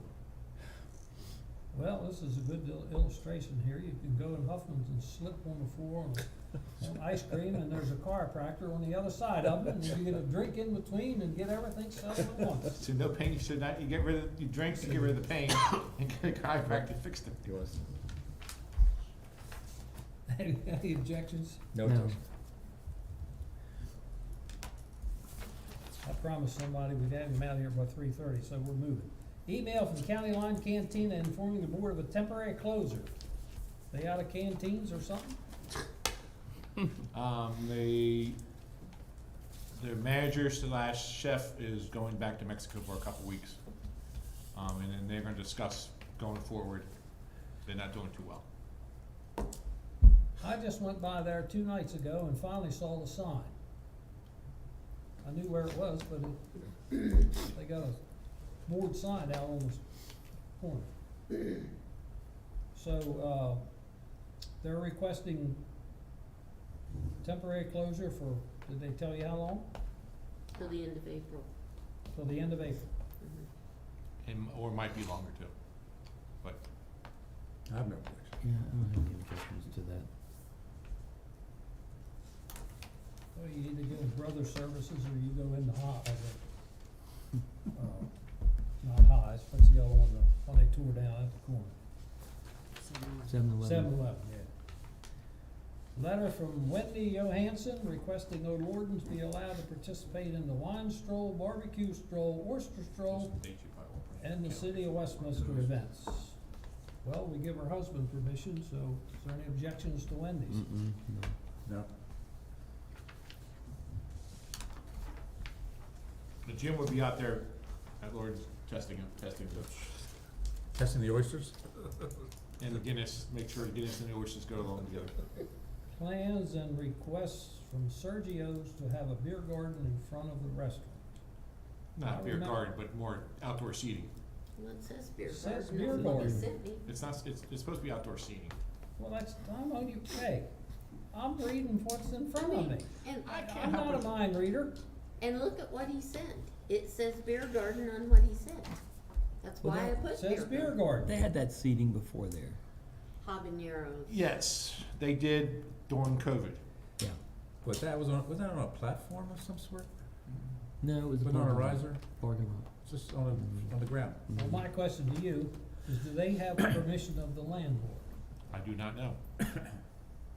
And they need to get site permission from the City of Westminster. If we're going, What's Toby's? What the hell's that mean? Tobies. What does that mean? Where is it? oh, Toby's? That's what it says. To be. Well, what's it? To be? It's or not not to spelled. be. It's not spelled right. That's the question. Tables. That's An tables. O. It says tables. It's Says just T-O, if that's an That's O. that's an A, B, and the L is lowercase, but everything else is uppercase. I thought they were talking about the hand of the drum. I was gonna ask what the difference was on Toby, the rest are tables. So board approval pending Permits permits and and landlord. Here's another one that goes out in the parking lot. You know what? Need Jersey walls?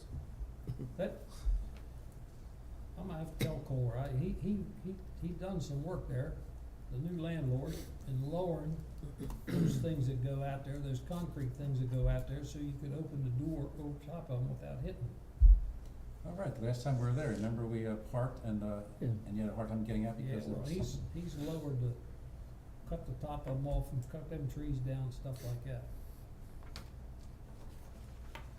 I have no objections if I don't either. anybody else, Pending all No. permits are granted. okay. right?